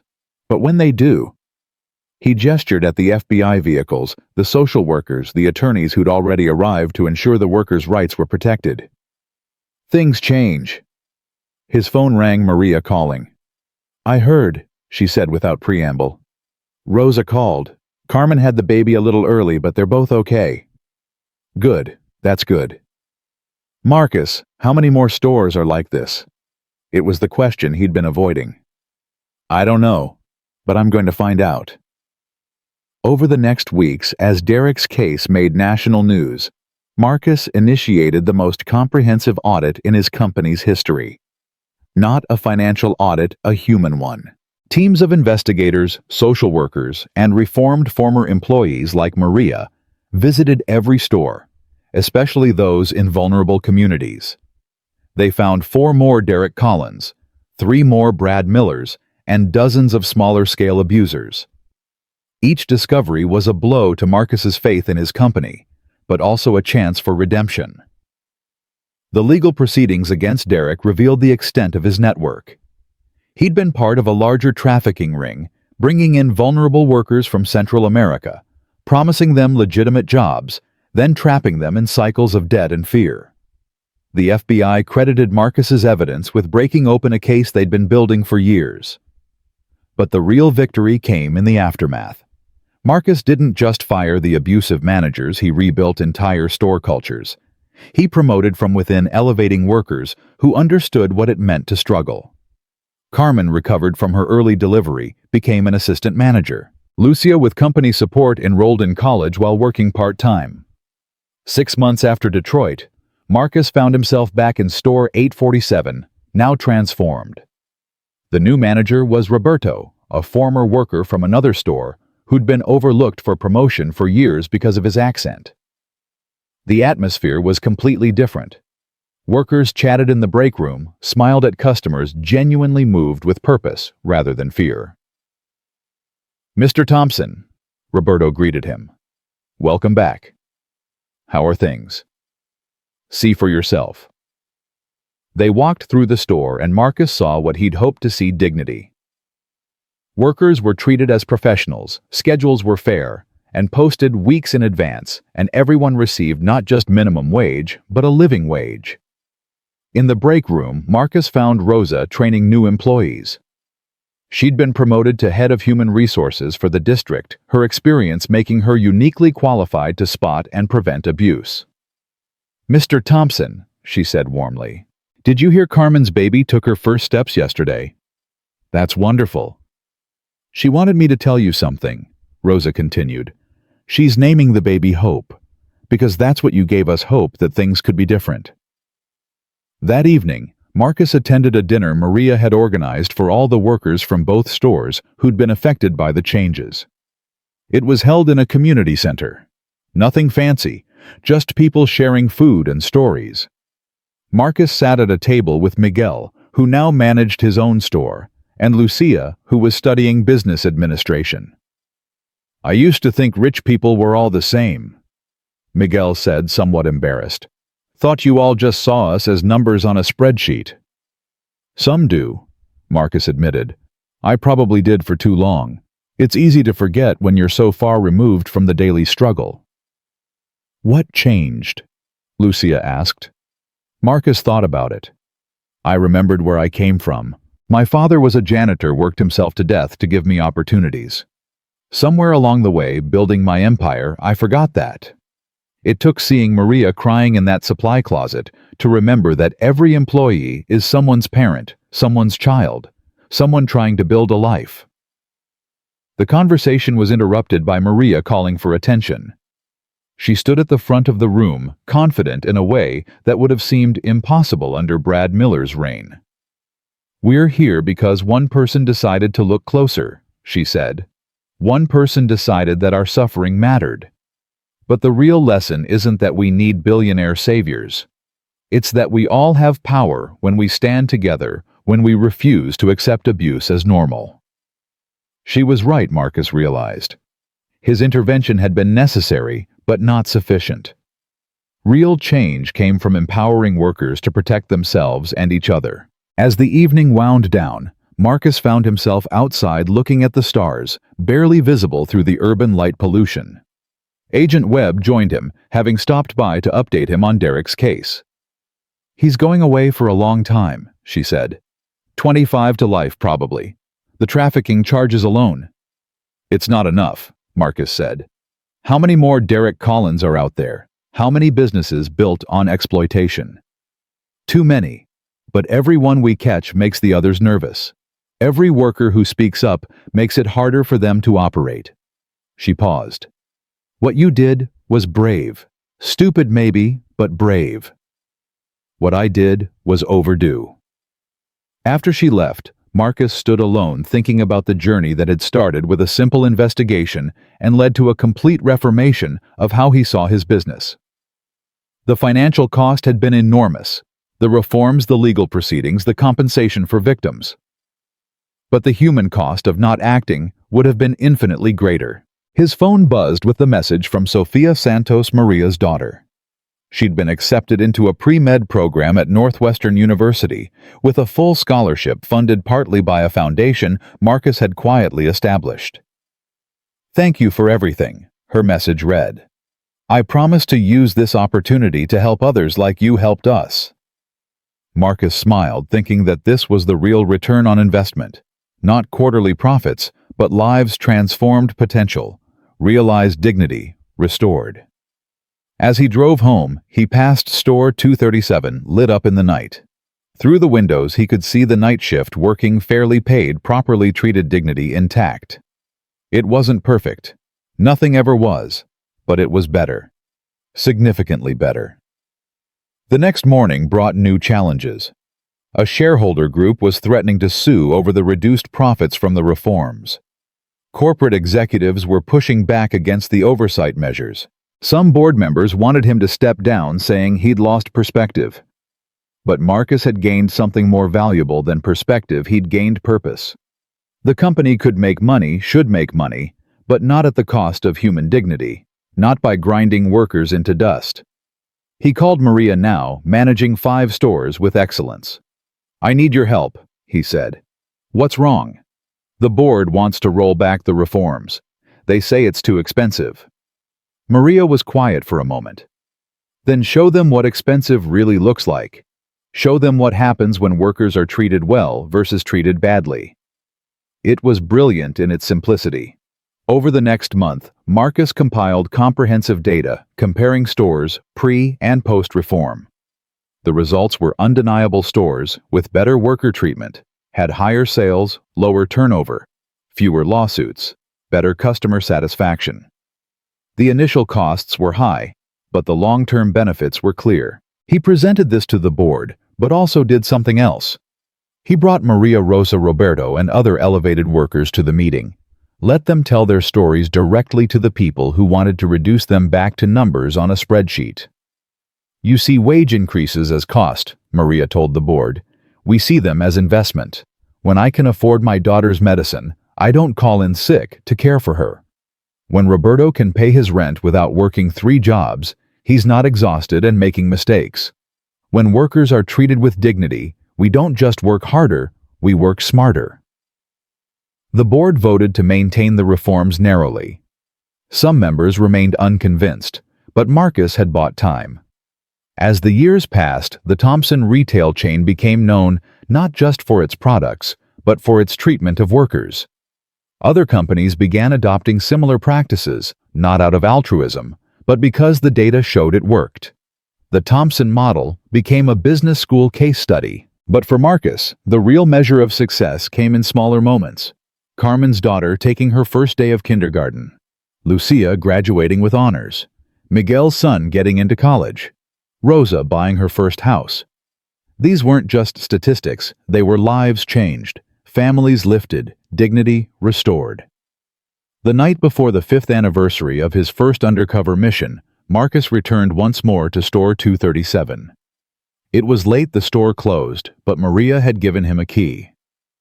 He stood in the supply closet where he'd first seen Maria crying, where this journey had really begun. The closet was different now, well lit, properly ventilated with safety equipment and reasonable supplies. But more than the physical changes, it was what the space represented that had transformed. This wasn't a place of desperation anymore. It was just a supply closet in a store where people worked with dignity. His phone rang. Sofia Santos, now in her 3rd year of medical school. "Mr. Thompson, I wanted you to know I got matched for my residency, cardiology at Johns Hopkins." "That's incredible, Sophia. Your mother must be so proud." "She is, but I called because I wanted to tell you something. I've been volunteering at free clinics and I see so many people like my mom was working themselves to death, unable to afford care. I'm going to specialize in treating underserved populations. I want to give back." "Your mother's daughter," Marcus said warmly. "And in a way yours too.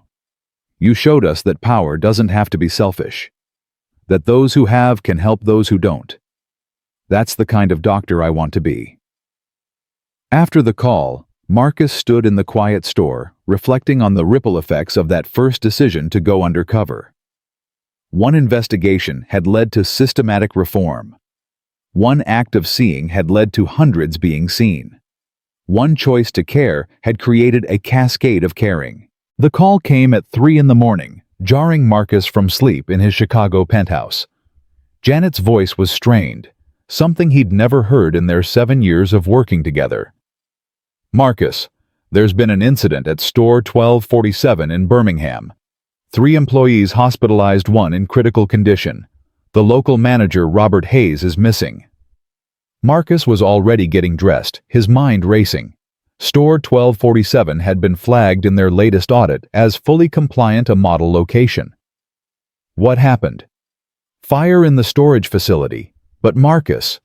Janet paused. The employees who were hurt weren't supposed to be there. According to the official schedule, the store was closed. The implication hit him immediately. Another shadow operation, another manager forcing off the book's work. But this time, people were dying. "I'll be there in 3 hours, Marcus said, already heading for his private jet. "And Janet, get me everything on Robert Hayes. Everything." During the flight, Marcus reviewed the files. Robert Hayes appeared perfect on paper, 15 years, with the company's stellar performance reviews. Profitability consistently above projections. But Marcus had learned to distrust perfection. It usually meant someone was hiding something. The hospital in Birmingham was a chaos of families, police, and media when Marcus arrived. He bypassed them all, his security clearing a path to the ICU, where a young woman named Keisha Williams lay unconscious, machines breathing for her. Her mother, Dolores, sat beside the bed holding her daughter's hand. She looked up when Marcus entered, and recognition flashed in her eyes. "You're him," she said, her voice hollow. "The CEO who went undercover, who saved those people in Chicago and Detroit." "I'm sorry I didn't save your daughter," Marcus said quietly. "She's not dead yet." Dolores snapped, then softer. She's a fighter. Just like she was fighting to keep that job even when... She trailed off, looking away. Even when... What? Dolores studied him for a long moment. You really want to know? Or is this just corporate damage control? I want to know. I need to know. So Dolores told him about the mandatory volunteer shifts that weren't really voluntary, about the storage facility that was supposed to be closed for renovation, but where Hayes ran a side operation repackaging returned goods to sell online, about the threats to anyone who questioned the arrangement. Keisha needed this job, Dolores continued. She's putting herself through nursing school. Hayes knew she couldn't afford to lose the income. So when he told her to work the overnight shift in that death trap of a warehouse, she went. The fire. Electrical, they say. Old wiring, no proper ventilation, exits chained shut from the outside to prevent theft. Dolores's voice broke. My baby was trapped in there like an animal. Marcus felt the familiar rage building, but also something else, guilt. He'd thought his reforms had fixed this, thought the oversight systems would prevent another Brad Miller or Derek Collins. But evil was adaptive, always finding new ways to exploit the vulnerable. The other two victims Marcus learned were Samuel Patterson, 63, working 3 jobs to pay for his wife's cancer treatment, and Ana Gutierrez, 19, undocumented, sending money home to El Salvador. Samuel was stable, but had suffered severe smoke inhalation. Ana was conscious but badly burned, terrified that seeking treatment would lead to deportation. Marcus spent the morning at the hospital arranging for the best specialists, guaranteeing coverage for all medical expenses, and personally assuring Ana that she was safe, that the company's lawyers would protect her status. But he knew none of it was enough. These people had been hurt under his watch in his store. By afternoon, Robert Hayes had been found, or rather he'd turned himself in with a lawyer, claiming the whole thing was a tragic accident, that the employees had broken in after hours, that he had no knowledge of any unofficial work arrangements. Marcus met with the police chief, sharing what he'd learned, but the truth was murky. Without the employees' testimony, and Keisha couldn't testify to anything in her current state, it would be Hayes's word against circumstantial evidence. I need to go into that store, Marcus told Maria over the phone. But I can't go undercover. Hayes knows who I am, and the whole workforce is terrified. Then don't go undercover, Maria suggested. Go as yourself, but really look. Sometimes being visible is its own form of investigation. She was right. Marcus arrived at store 1247 that evening, not hiding, but not announcing himself either. The store was officially closed following the fire, but employees were there, called in to clean up, to prepare for reopening. They moved like ghosts, silent and fearful. Marcus found the assistant manager, a woman named Patricia, crying in the break room. I knew, she said when she saw him. I knew what Robert was doing, and I said nothing. I'm just as guilty. Tell me everything. Patricia's story filled in the gaps. Hayes had been running his side business for 2 years using company resources, exploiting workers who couldn't complain. But it went deeper than that. He had connections with local gangs, using them to move product to intimidate workers who asked questions. He had files on all of us, Patricia said. Personal things. Who had immigration issues, who had criminal records, who had sick family members. He'd use it as leverage. Work this extra shift, or I'll make sure your son's parole officer hears about that beer you bought him. That kind of thing. Where are these files? Digital, hidden in the system somewhere. Robert was smart about technology, used encryption, fake names. Patricia pulled out a flash drive. But I copied what I could. I was going to report it, but then the fire happened and I thought if I came forward now, people would think I was just trying to save myself. Marcus took the drive, his hands steady despite his rage. You're coming forward now. That's what matters. The files were damning, but incomplete. They showed patterns of abuse, financial irregularities, connections to criminal enterprises, but not enough for a slam-dunk prosecution. Marcus needed more. He called Diana Webb, the FBI agent who'd helped with Derek Collins. I need your help again. Marcus, you can't keep playing vigilante. I'm not playing anything. A young woman is dying because I failed to protect her. The least I can do is get justice. Diana sighed. What do you need? Robert Hayes. I need everything: his finances, his connections, his history, and I need it fast before he destroys evidence. While Diana worked the federal angle, Marcus did something he'd never done before. He called a town hall meeting for all Thompson employees in the Birmingham area. Not management, just workers. Over 300 showed up, cramming into a community center, their faces showing a mixture of hope and skepticism. Marcus stood before them without notes, without prepared remarks. I failed you, he began. I thought I'd fix things after Chicago and Detroit. I thought systems and policies would protect you. I was wrong. A voice from the crowd. Systems don't mean nothing when the managers control everything. You're right, Marcus agreed, which is why I'm changing how we do things. Starting tomorrow, every store will have an elected employee advocate, someone you choose who reports directly to me, not to local management. Any complaint, any concern comes straight to the top. What about those of us without papers? Someone called out, then immediately shrank back, afraid of even asking. Every employee, regardless of status, has the right to safe working conditions, Marcus said firmly. Our legal team will protect anyone who reports abuse, no exceptions. An older woman stood up. Mr. Thompson, promises are nice, but Keisha is dying. Sam might never work again. Anna's face. Promises don't fix that. No, Marcus agreed quietly. They don't. But justice might help. And I swear to you, Robert Hayes and anyone who enabled him will face justice. The FBI raid came 3 days later, just as Robert Hayes was attempting to flee to Mexico. They found everything: the real books, showing hundreds of thousands in theft communications with criminal organizations, and most damning texts sent the night of the fire showing Hayes knew the employees were in the warehouse and had deliberately disabled the fire alarms to avoid detection.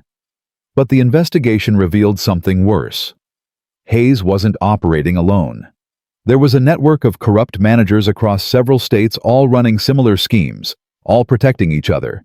It was like a cancer that had metastasized throughout the company's body. Marcus sat in his office looking at the organizational chart with red pins marking every compromised store. There were 17 of them, employing over 2,000 workers who were being systematically abused. We have to clean house, Janet said. Fire them all, start fresh.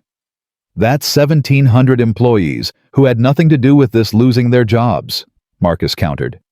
We can't punish the victims. Then what? Marcus thought of Maria Rosa Roberto, all the workers who'd risen from exploitation to leadership. We promote from within.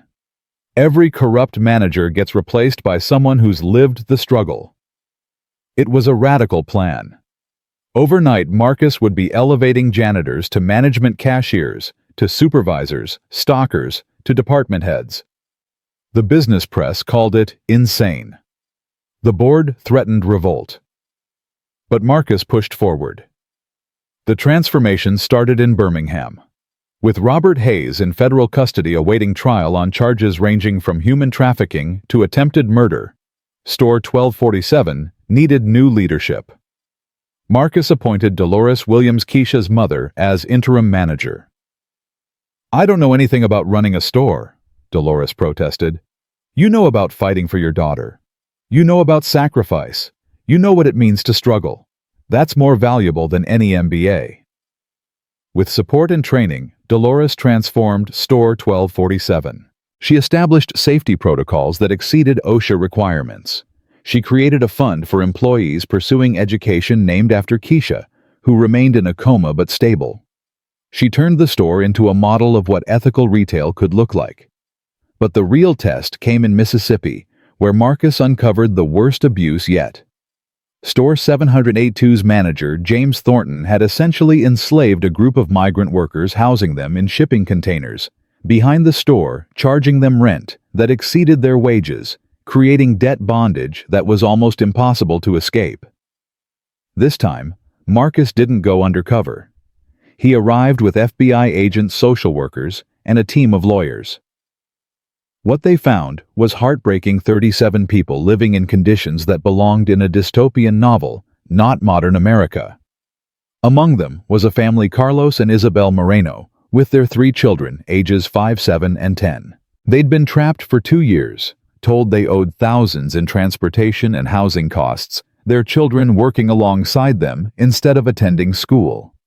Marcus personally carried the 5-year-old Sophia out of the container she called home. The little girl was the same age as Maria's daughter had been when her father left, the same age as so many children whose parents worked themselves to death in his stores. "Are you taking us to jail?" Sophia asked in Spanish. "No, mi amor. I'm taking you to freedom." The legal proceedings against the network of corrupt managers dominated headlines for months. But Marcus focused on the human recovery. He established a rehabilitation fund for all affected workers, providing not just compensation, but counseling, education, and paths to citizenship for those who wanted it. Carlos Moreno, freed from his enslavement, turned out to be a skilled carpenter. Marcus hired him to lead a new initiative, retrofitting all Thompson stores for safety. Isabel became a translator and advocate for immigrant workers. Their children, enrolled in school for the first time, thrived. But the victory came at a cost. The company's stock plummeted. Investors fled.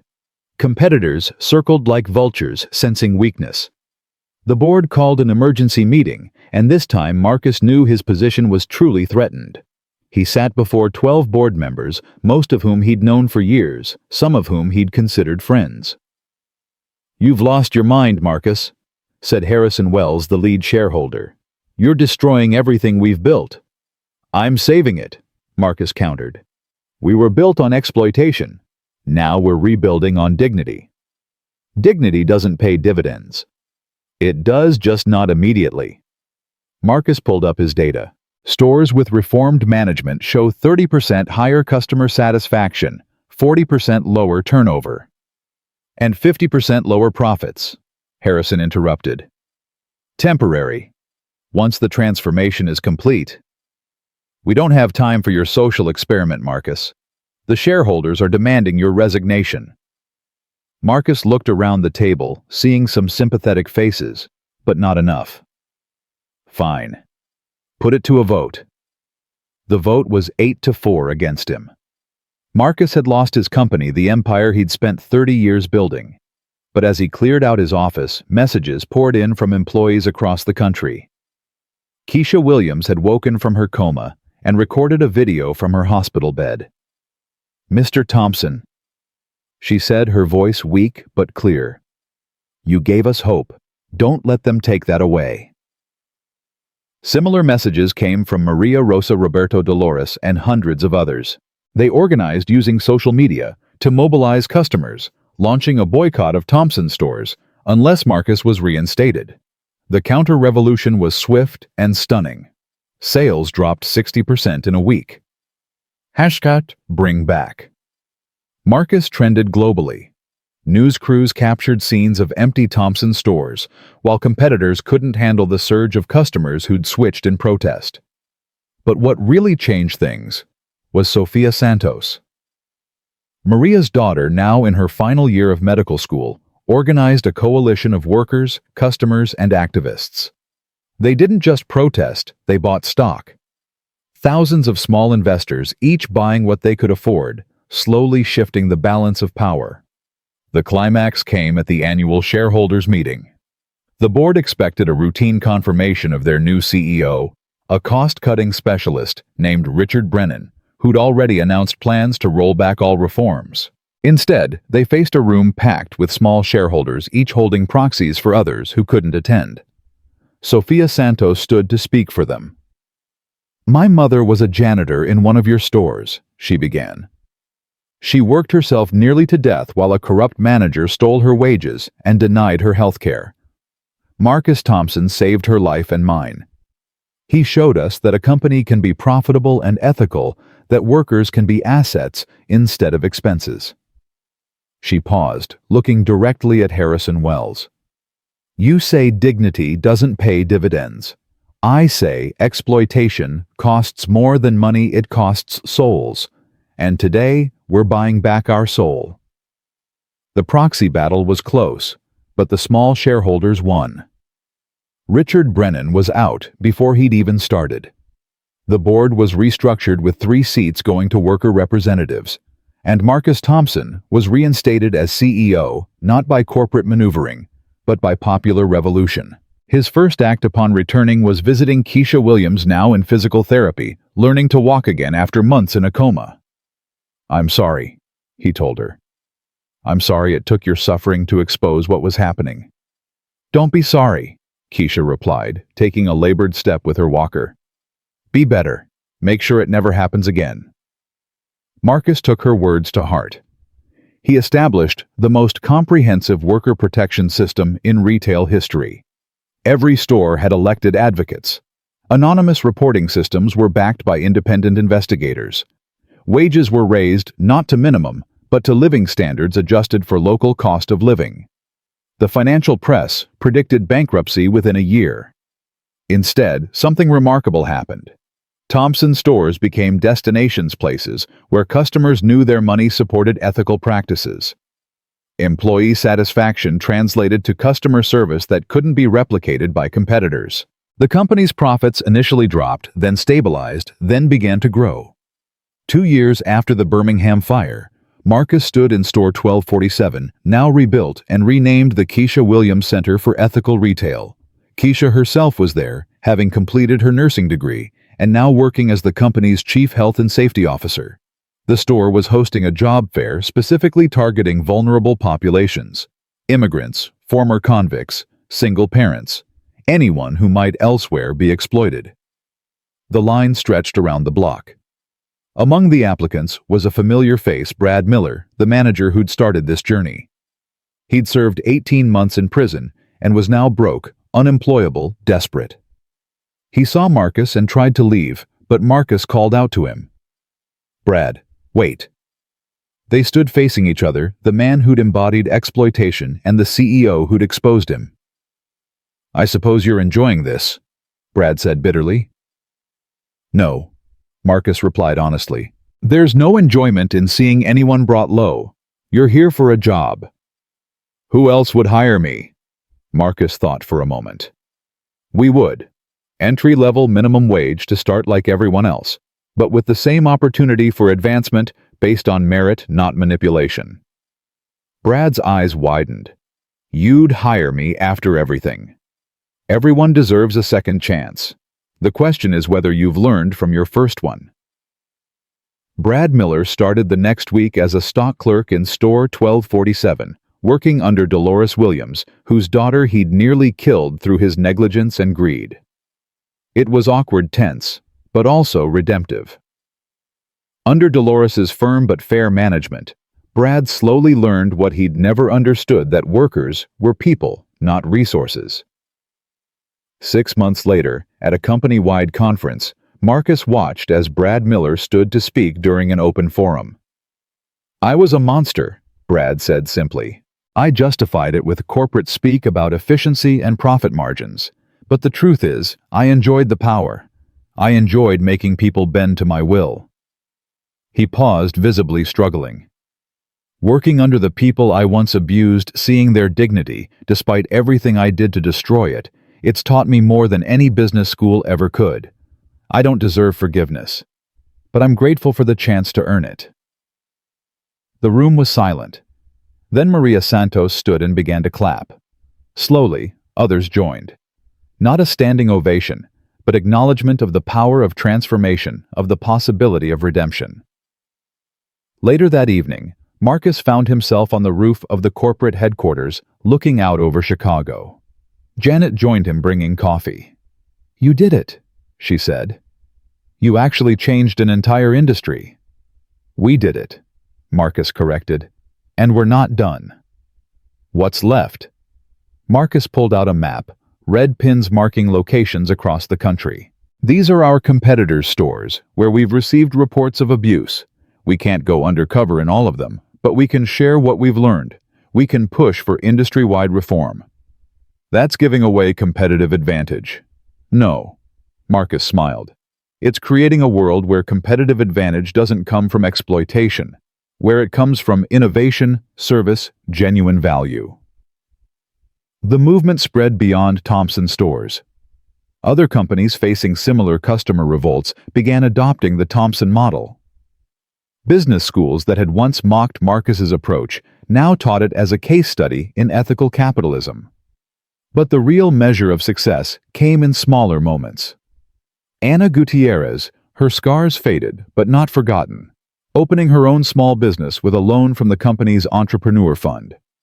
Samuel Patterson's wife, cancer in remission, thanking Marcus for the insurance that saved her life. The Moreno children once trapped in shipping containers, graduating high school with honors. And Keisha Williams, standing without assistance for the first time in 2 years, preparing to run the Chicago Marathon to raise funds for worker protection organizations. Marcus had started this journey trying to save his company from corruption. He'd discovered something far more important, that a company's true value wasn't in its stock price or profit margins, but in the lives it touched, the dignity it preserved, the hope it fostered. As he stood in the original store 237, now a training center for ethical management, Marcus thought about his father, the janitor who'd worked himself to death. He wondered what his father would think of all this. Maria Santos, now vice president of human resources for the entire company, seemed to read his mind. "He'd be proud," she said simply. "You honored his sacrifice by ensuring others don't have to make it." The sun set over Chicago, painting the sky in shades of gold and crimson. In Thompson stores across the country, workers were ending their shifts, going home to families they could afford to feed, to homes they could afford to heat, to lives they could afford to live. It wasn't perfect. There were still challenges, still those who tried to game the system, still the constant pressure from shareholders who valued profits over people. But it was better. Significantly, measurably, undeniably better. Marcus's phone buzzed with a text from Sophia Santos, now Dr. Sophia Santos, completing her residency at Johns Hopkins. She'd sent a photo from the free clinic where she volunteered treating workers who couldn't afford health care. In the background was a sign she'd put up, "Dignity is not a luxury, it's a human right." The photograph arrived in an unmarked envelope, slipped under Marcus's office door sometime during the night. It showed Maria Santos entering a federal building, her face clearly visible with a timestamp from 3 days ago. The back of the photo had just 4 words, "She's betraying you. Watch." Marcus stared at the image, his coffee growing cold in his hand. Maria, his most trusted ally, the woman whose tears had started this entire journey of reform, what could she possibly be doing at a federal building without telling him? Janet knocked and entered, finding him still studying the photograph. "Marcus, your 9 o'clock is here." She stopped, seeing his expression. "What's wrong?" He showed her the photo. Janet's face paled. "This has to be a mistake. Or a setup. Maria would never—" "Get her here," Marcus said quietly. "Don't tell her why." An hour later, Maria walked into his office, her usual warm smile fading when she saw his expression.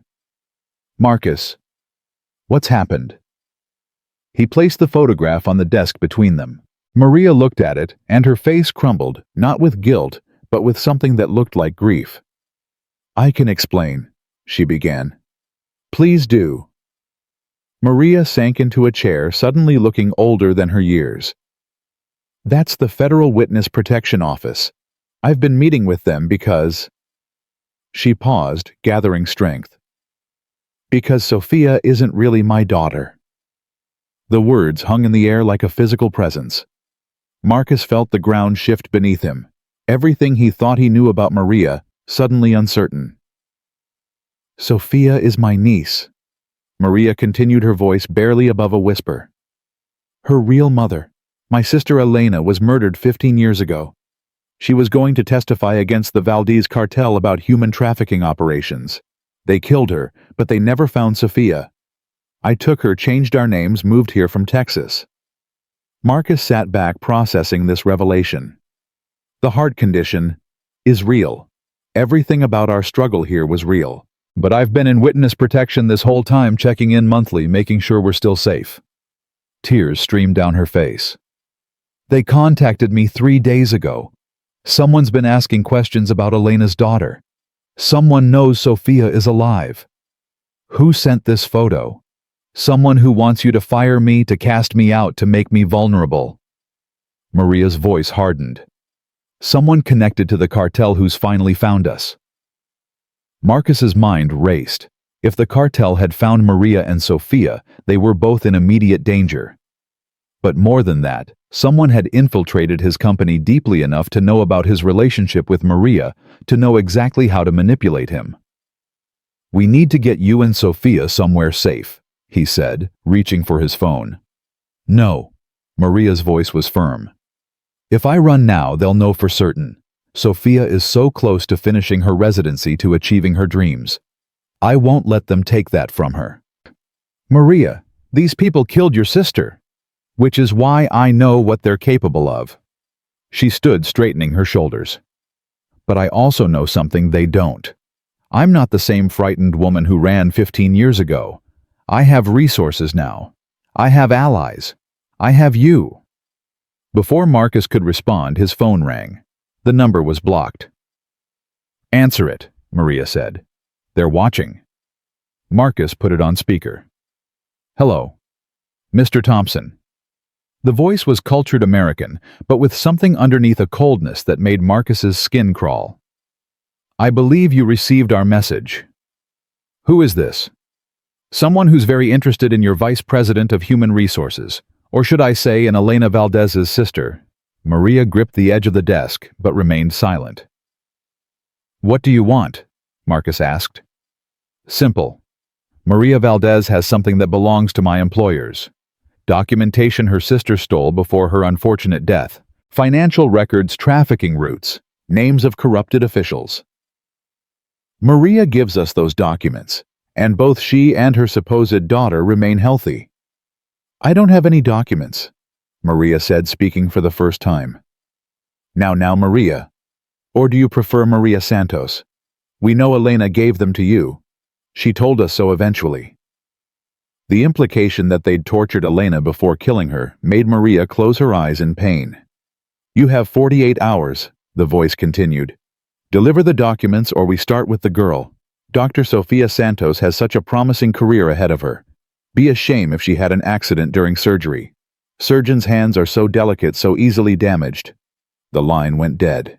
Marcus immediately called Diana Webb at the FBI. "I need protection for Maria Santos and her daughter, now." "Marcus, what's going on?" He explained quickly, and Diana's response was immediate. "I'm sending teams to both of them. Maria needs to come in, enter formal protection." "No." Maria interrupted. "If I disappear now, they'll go after Sophia immediately. And I don't have these documents they want. Elena never gave me anything." But even as she said it, Marcus saw something flicker in her eyes, not deception, but realization. "Wait," Maria said slowly. "Elena did give me something. The night before she died. Sophia's baby book. She said to keep it safe, that it had all of Sophia's important papers. I never thought." "Where is it?" Diana asked over the phone. "In my apartment, hidden in the ceiling tiles above the closet." Diana dispatched agents immediately, but Marcus knew they couldn't just wait. The Valdez cartel had reached resources, and now they had a deadline. "We need to take control of the situation," Marcus said. "Diana, can you trace that call?" "Already on it. But these people use burner phones route through multiple—" "They're not calling from Mexico." Marcus interrupted. "Someone in my company is involved. Someone who knew about Maria's importance to me, who had access to know when she'd be at the federal building." He pulled up employee records, focusing on recent hires in positions that would have access to executive schedules. One name stood out. Thomas Brennan, hired 6 months ago as deputy head of security. Brother to Richard Brennan, the man who'd briefly tried to take over as CEO. "Janet," Marcus called, "get me everything on Thomas Brennan, and do it quietly." Within an hour, they had their answer. Thomas Brennan had connections to private security firms that worked with cartels, had been in Mexico during the time Elena Valdez was killed, and had mysteriously come into money just before applying to Thompson Industries. "He's our inside man," Diana confirmed. "But knowing it and proving it—" "I don't need to prove it," Marcus said. "I need to use it." He formulated a plan quickly. They would make Thomas believe Maria had agreed to the exchange, but set a trap. Meanwhile, FBI agents retrieved the baby book from Maria's apartment, finding exactly what Elena had hidden: microfilm sewn into the binding, containing enough evidence to destroy the Valdez cartel's entire operation. "This is what got my sister killed," Maria said, holding the tiny film strips. "Names, dates, accounts, everything." "And it's what's going to save you," Diana said. "With this we can take them all down. But we need to do this carefully." The next morning, Marcus called Thomas Brennan into his office. "I need your help with a sensitive security matter," he said, watching the man's reaction carefully. Thomas was good, his expression remaining neutral. "Of course, Mr. Thompson. Maria Santos has been receiving threats. I want you to personally coordinate her security for the next few days." A flicker of something satisfaction crossed Thomas's face. "I'll handle it personally, sir." After Thomas left, Marcus turned to Maria, who'd been listening from the adjacent room. "He'll report back that you're vulnerable, isolated. It'll draw them out. You're using me as bait. Only if you're willing. We can still put you in protection." "No." Maria's voice was steel. "They killed my sister. They've hunted us for 15 years. This ends now." That evening, Maria followed the instructions that had been texted to her, presumably from Thomas, though the number was untraceable. She was to bring the documents to an abandoned warehouse on the south side, the same neighborhood where store 237 stood. "Come alone," the message said. "Any sign of police, and Sophia dies."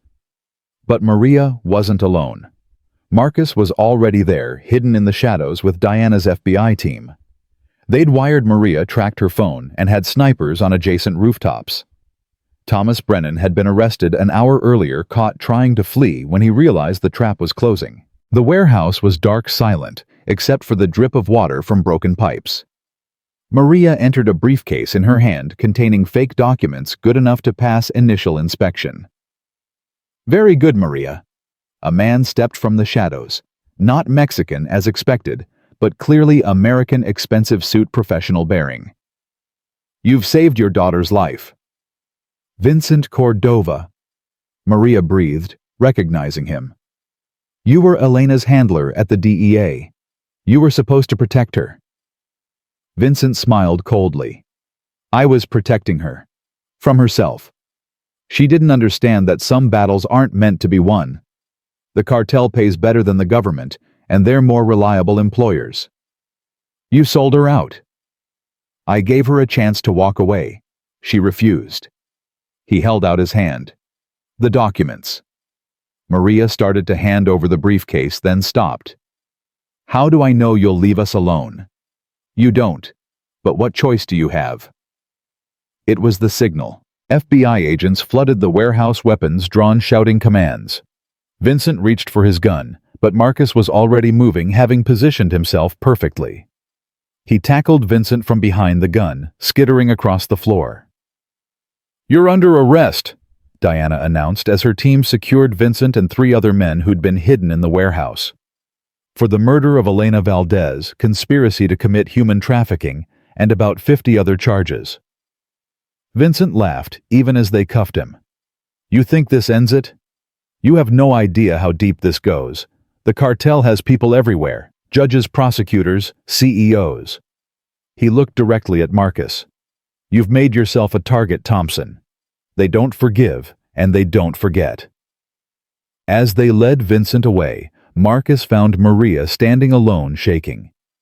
He put his arm around her, and she finally broke down, 15 years of fear and grief pouring out. "It's over," he said softly. "No," she whispered. "It's just beginning." She was right. The documents Elena had hidden revealed a network of corruption that stretched from Mexico to Canada involving not just the Valdez cartel, but legitimate businesses, government officials, and law enforcement. The revelations made national news, triggering investigations that would last years. But the immediate concern was keeping Maria and Sofia safe. Despite Vincent's arrest, the cartel had issued a kill order on both of them. FBI protection was good, but not infallible. "I have a solution," Marcus said, gathering Maria, Sofia, and his senior staff. "We're going international, opening Thompson stores in Europe, starting with London. I need a head of international operations." He looked at Maria. "Someone I trust absolutely." Maria understood immediately. "You're exiling us." "I'm promoting you, and giving you both new identities completely backstopped by the CIA as part of the witness protection expansion. Sofia can finish her residency at Royal London Hospital. You'll be Maria Thompson, my adopted sister." "Thompson." Maria's eyes widened.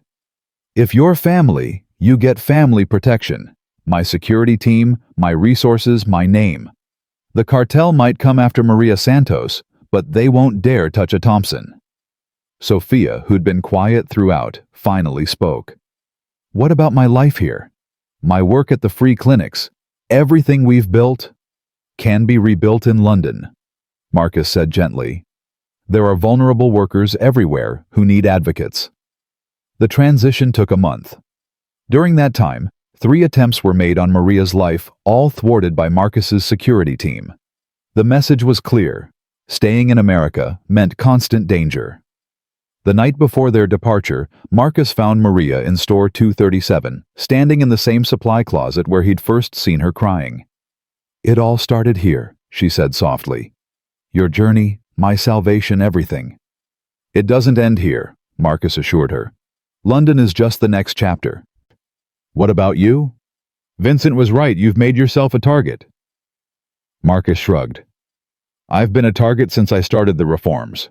At least now, I know who's aiming at me." The flight to London was on Marcus's private jet surrounded by security.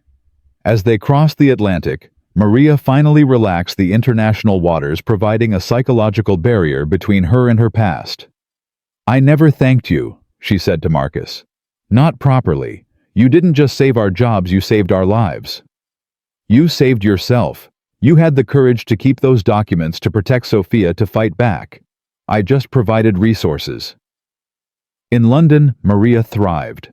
The international operation grew rapidly, implementing all the reforms that had transformed the American stores. Sofia completed her residency with distinction, specializing in cardiac surgery for underprivileged children. But the cartel's reach was longer than they'd hoped. 6 months into their London life, Marcus received a call from Diana Webb. "We have intelligence that a hit team has entered the UK. They're coming for Maria." Marcus was on a plane within an hour, but he knew he might be too late. He called Maria, trying to keep his voice calm. "Where are you?" "At the new store in Camden. Why?" "Get to the safe room. Now." Every Thompson store now had a reinforced safe room, a lasting legacy of the violence that had touched their company. Maria moved quickly, gathering the employees who were present, getting them to safety. The attack came just as the safe room door sealed. 3 men, professional, efficient, armed. They hadn't expected the level of security, the bulletproof glass, the immediate police response that Marcus had arranged. The siege lasted 2 hours. Marcus arrived to find British special forces surrounding the building, the attackers trapped between the safe room they couldn't breach and the police they couldn't escape. The resolution was swift, violent. 2 attackers were killed, 1 captured. Inside the safe room, Maria held her employees, keeping them calm, even as gunfire echoed through the store. When it was over, when Marcus finally reached her, Maria said simply, "We can't keep running." She was right. That night, Marcus made a decision that would change everything. He called a contact at the DEA, someone Vincent Cordova had implicated, but who'd been cleared, Assistant Director James Morrison. "I want to make a deal," Marcus said. "Full cooperation, unlimited resources, complete access to my international network to destroy the Valdez cartel. In exchange, you make this personal vendetta against Maria End. That's not how cartels work, Thompson. You can't negotiate with them. Then we destroy them, completely. I'll fund a joint task force, provide cover for operations through my stores, whatever it takes. Morrison was quiet for a moment. You're talking about declaring war on one of the most powerful criminal organizations in the world. They declared war on me when they threatened my people. The operation that followed was unprecedented. Thompson's stores across North America and Europe became safe houses for witnesses, coordination centers for law enforcement, and honey traps for cartel operations. Marcus hired former military operators as security, turned his logistics network into an intelligence gathering system. The breakthrough came from an unexpected source, Brad Miller, the reformed manager who'd once embodied everything wrong with the company. Now working in store 1247, he'd noticed suspicious activity among some new hires, patterns that reminded him of his own corrupt dealings. They're using the same tactics I did, Brad told Marcus during a video call. Hidden exploitation, but for different purposes. These aren't just corrupt managers, they're cartel plants using the stores for money laundering. The revelation led to the largest coordinated law enforcement action in DEA history. In a single day, raids across 6 countries resulted in 300 arrests, the seizure of $500 million in assets, and the complete disruption of the Valdez cartel's operations. The cartel's leadership, facing life sentences, finally agreed to a deal. They would call off the vendetta against Maria and Sofia in exchange for slightly reduced sentences. It wasn't perfect justice, but it was survival. Marcus stood in the London store's safe room, now being dismantled as the threat had passed. Maria stood beside him, both of them changed by the experience. "We won," she said softly. "We survived," Marcus corrected. "Winning would mean none of this was necessary. You gave up so much resources, safety piece. For me? For us." Marcus thought about it, about the billions spent on security, the danger he'd brought to his company, the lives disrupted. "My father worked himself to death for a company that saw him as disposable. I inherited his sacrifice and built an empire on it. But empires built on exploitation are castles made of sand. You, Maria, you showed me how to build something real, something that matters." Sofia joined them, having flown in from her new position at Great Ormond Street Hospital. "I have news," she said, her face glowing. "I've been offered a position heading a new cardiac unit for underprivileged children, fully funded by an anonymous donor." She looked pointedly at Marcus. "I have no idea what you're talking about," Marcus said with a small smile. As they stood together, this unlikely family forged by crisis and bonded by justice. Marcus's phone rang. It was Keisha Williams calling from Chicago. "Mr. Thompson, you need to see this." She sent him a link to a news article. The headline read, "Thompson Model Adopted by Fortune 500 Worker Rights Revolution Spreads." The article detailed how major corporations seeing Thompson Industries' success, despite or because of its ethical practices, were implementing similar reforms. It was becoming not just good ethics, but good business to treat workers with dignity. "You did it," Keisha said over the phone. "You actually changed American business." "We did it," Marcus replied, looking at Maria and Sofia. "All of us." That night, at a celebration dinner for the successful operation against the cartel, Marcus was approached by a woman he didn't recognize. She was elderly, walking with a cane, but her eyes were sharp, intelligent. "Mr. Thompson, I'm Elena Valdez." Marcus's blood ran cold. "Elena Valdez is dead." "My daughter, Elena Jr., is dead," the woman corrected. "I'm her mother, Maria's mother, Sofia's grandmother." Maria across the room saw them talking and went white. She rushed over, staring at the woman she hadn't seen in 20 years. "Mama, mija." The older woman opened her arms, and Maria fell into them, sobbing. "I've been in hiding since Elena died. But when I heard the cartel was destroyed, I had to find you." The reunion was emotional, complicated, filled with questions and recriminations, and ultimately forgiveness. Elena Sr. had been in witness protection herself, forbidden from contacting her surviving family for their own safety. "I watched from afar," she told Sophia, meeting her granddaughter for the first time as an adult. "Every achievement, every milestone. I'm so proud of who you've become." As Marcus watched this reunion, he thought about the strange journey that had brought them all here. It had started with simple corporate corruption and led to international crime, from wage theft to human trafficking, from a crying janitor to a global revolution in worker rights. Janet appeared at his elbow. "The president is on line 1. She wants to discuss implementing the Thompson model in federal contractors." Marcus looked at the family reunion before him, 3 generations of women who'd survived unimaginable horror and emerged stronger. "Tell the president I'll call her back. Right now, I'm with family." The next morning, Marcus stood before a gathering of international business leaders, invited to share the Thompson model with the world. But instead of beginning with statistics or strategies, he started with a story. "5 years ago, I found a janitor crying in a supply closet. She was crying because she couldn't afford medicine for her sick daughter, because her manager was stealing her wages, because the system designed to protect her was instead exploiting her. That woman is now my vice president of international operations. Her daughter is now a leading cardiac surgeon. And their story, their struggle and triumph, has revolutionized how we think about business." He looked out at the audience, seeing skepticism on some faces, interest on others. "Some of you are here because you believe in ethical business. Others are here because you've seen our profit margins and want to replicate them. I don't care why you're here. I care that you're listening.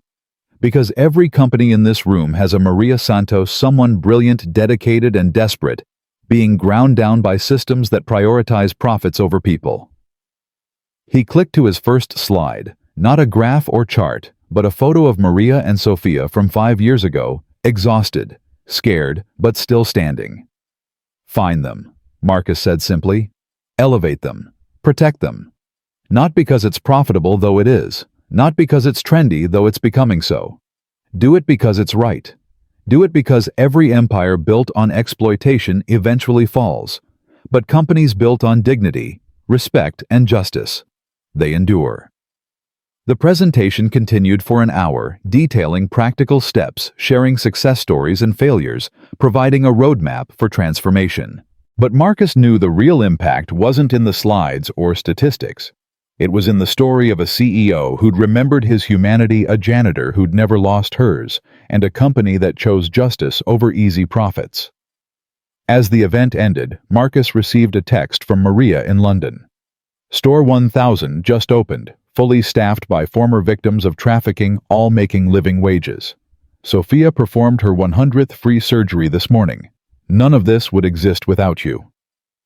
Marcus typed back, "None of this would exist without you showing me what needed to be fixed." He looked out the window at the Chicago skyline, thinking about his father, the janitor who'd worked these same streets. Somewhere in the city, in one of his stores, a janitor was working, but now with dignity, fair wages, and hope for the future.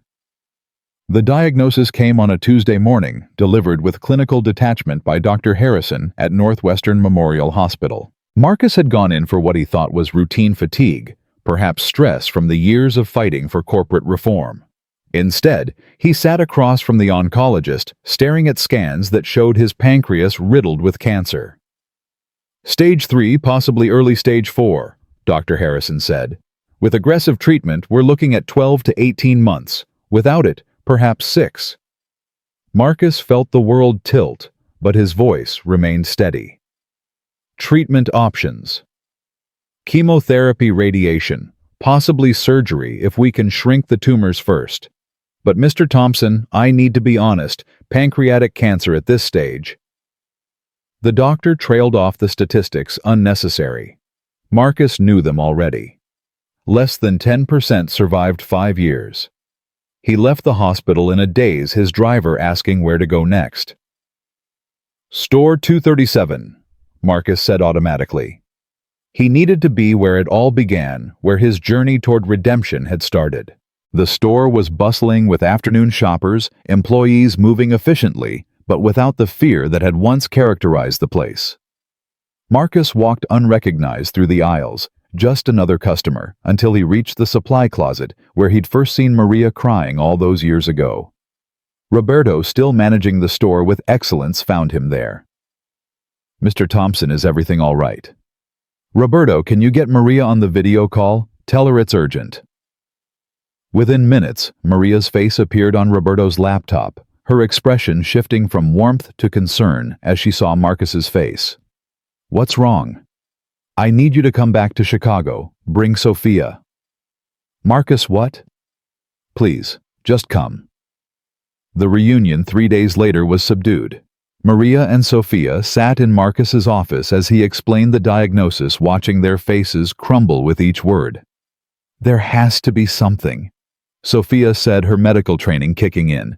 "Clinical trials, experimental treatments." "I've already had Janet research everything," Marcus replied. "There's a trial at MD Anderson, another at Johns Hopkins. I'll try them all, but we need to be realistic about outcomes." Maria hadn't spoken, her face pale, tears streaming silently. Finally, she whispered, "How long?" "A year. Maybe more with luck." "This isn't fair." Maria's voice cracked. "After everything you've done, everything you've built." "Life isn't fair," Marcus said gently. "You taught me that. But we also taught each other that unfairness doesn't mean we stop fighting." The news couldn't be kept secret long. Within a week, word had leaked, and Thompson Industries' stock began to plummet. The board called an emergency meeting, ostensibly to discuss succession planning, but really to push Marcus toward immediate retirement. "The company needs stable leadership," Harrison Wells argued, the same board member who'd once tried to oust Marcus. "Your illness creates uncertainty." "My illness changes nothing about my ability to lead," Marcus countered. "I'll continue until I can't." "And when will that be?" "When you're too sick to function. When you're making decisions under the influence of pain medication." It was brutal, but not entirely wrong. Marcus knew he needed a succession plan, but not the one the board envisioned. That night, he called Maria to his home, a penthouse that felt increasingly like a prison as his illness progressed. "I want you to take over," he said without preamble. Maria nearly dropped her wine glass. "Marcus, I can't. I'm not qualified." "You're the most qualified person I know. You understand this company's soul, its mission. You've lived the struggle we're fighting against." "The board would never accept me. A former janitor, an immigrant, someone who's been in witness protection." "Then we'll make them accept it." Marcus pulled out a folder he'd been preparing. "I own 32% of the company directly. Another 18% is controlled by the worker pension fund that trusts me, combined with the small shareholders who supported us before we have enough." "This is insane. This is justice." "Maria, I'm dying. My legacy isn't the stores or the profits, it's the culture change we created. Only you can protect that." The campaign for Maria's succession became Marcus's final mission. Despite his deteriorating health, he visited stores across the country, talking to workers, filming testimonials, building a groundswell of support. The employees who'd been saved by the Thompson model rallied behind Maria, understanding that she was one of them in a way no MBA-educated executive could ever be. But the resistance was fierce. Harrison Wells hired a public relations firm to paint Maria as unqualified, highlighting her lack of formal business education, her complicated past, even suggesting that her witness protection background made her a security risk. The battle came to a head at a board meeting where Marcus, now noticeably thinner, his skin taking on the yellowish tinge of liver failure, made his final pitch. "You want to talk about qualifications," he said, his voice still strong, despite his body's weakness. "Maria Santos increased efficiency in our European operations by 40%. She negotiated partnerships that opened 60 new stores. She survived a cartel hit squad and turned that experience into the most comprehensive corporate security program in retail." She's also emotionally compromised, Wells argued. Her relationship with you clouds her judgment. Her relationship with me is exactly why she's qualified, Marcus shot back. She knows why we do this. She knows who we serve. Every other candidate you've proposed sees workers as costs to be minimized. Maria sees them as people to be elevated. The vote was scheduled for the following month. Marcus knew he might not live to see it. The cancer had spread to his liver, his bones. The pain was constant, now managed only by increasing doses of morphine that left him foggy, disconnected. Sophia took leave from her position to care for him, her medical knowledge both a blessing and a curse, as she recognized each sign of decline. "You should be in hospice," she told him one evening as he struggled through another round of chemo. "Not yet, not until Maria is secure. You're killing yourself faster by fighting so hard. Then I'll die with purpose." He managed a smile. "Your mother taught me that living without purpose is the real death." 2 weeks before the vote, Marcus collapsed at a store opening. The images, the legendary CEO being wheeled away on a stretcher, made headlines worldwide. Thompson Industries stock dropped another 12%. From his hospital bed, Marcus watched the vultures circle. Competitors made acquisition offers. The board pushed for an emergency vote to remove him immediately. Harrison Wells gave interviews suggesting Marcus was no longer competent to make decisions. It was Brad Miller, of all people, who turned the tide. The man who'd once embodied everything wrong with corporate culture stood before a gathering of shareholders and spoke truth. "I was a monster," Brad said, his voice carrying across the packed auditorium. "I stole from desperate people and felt clever for it.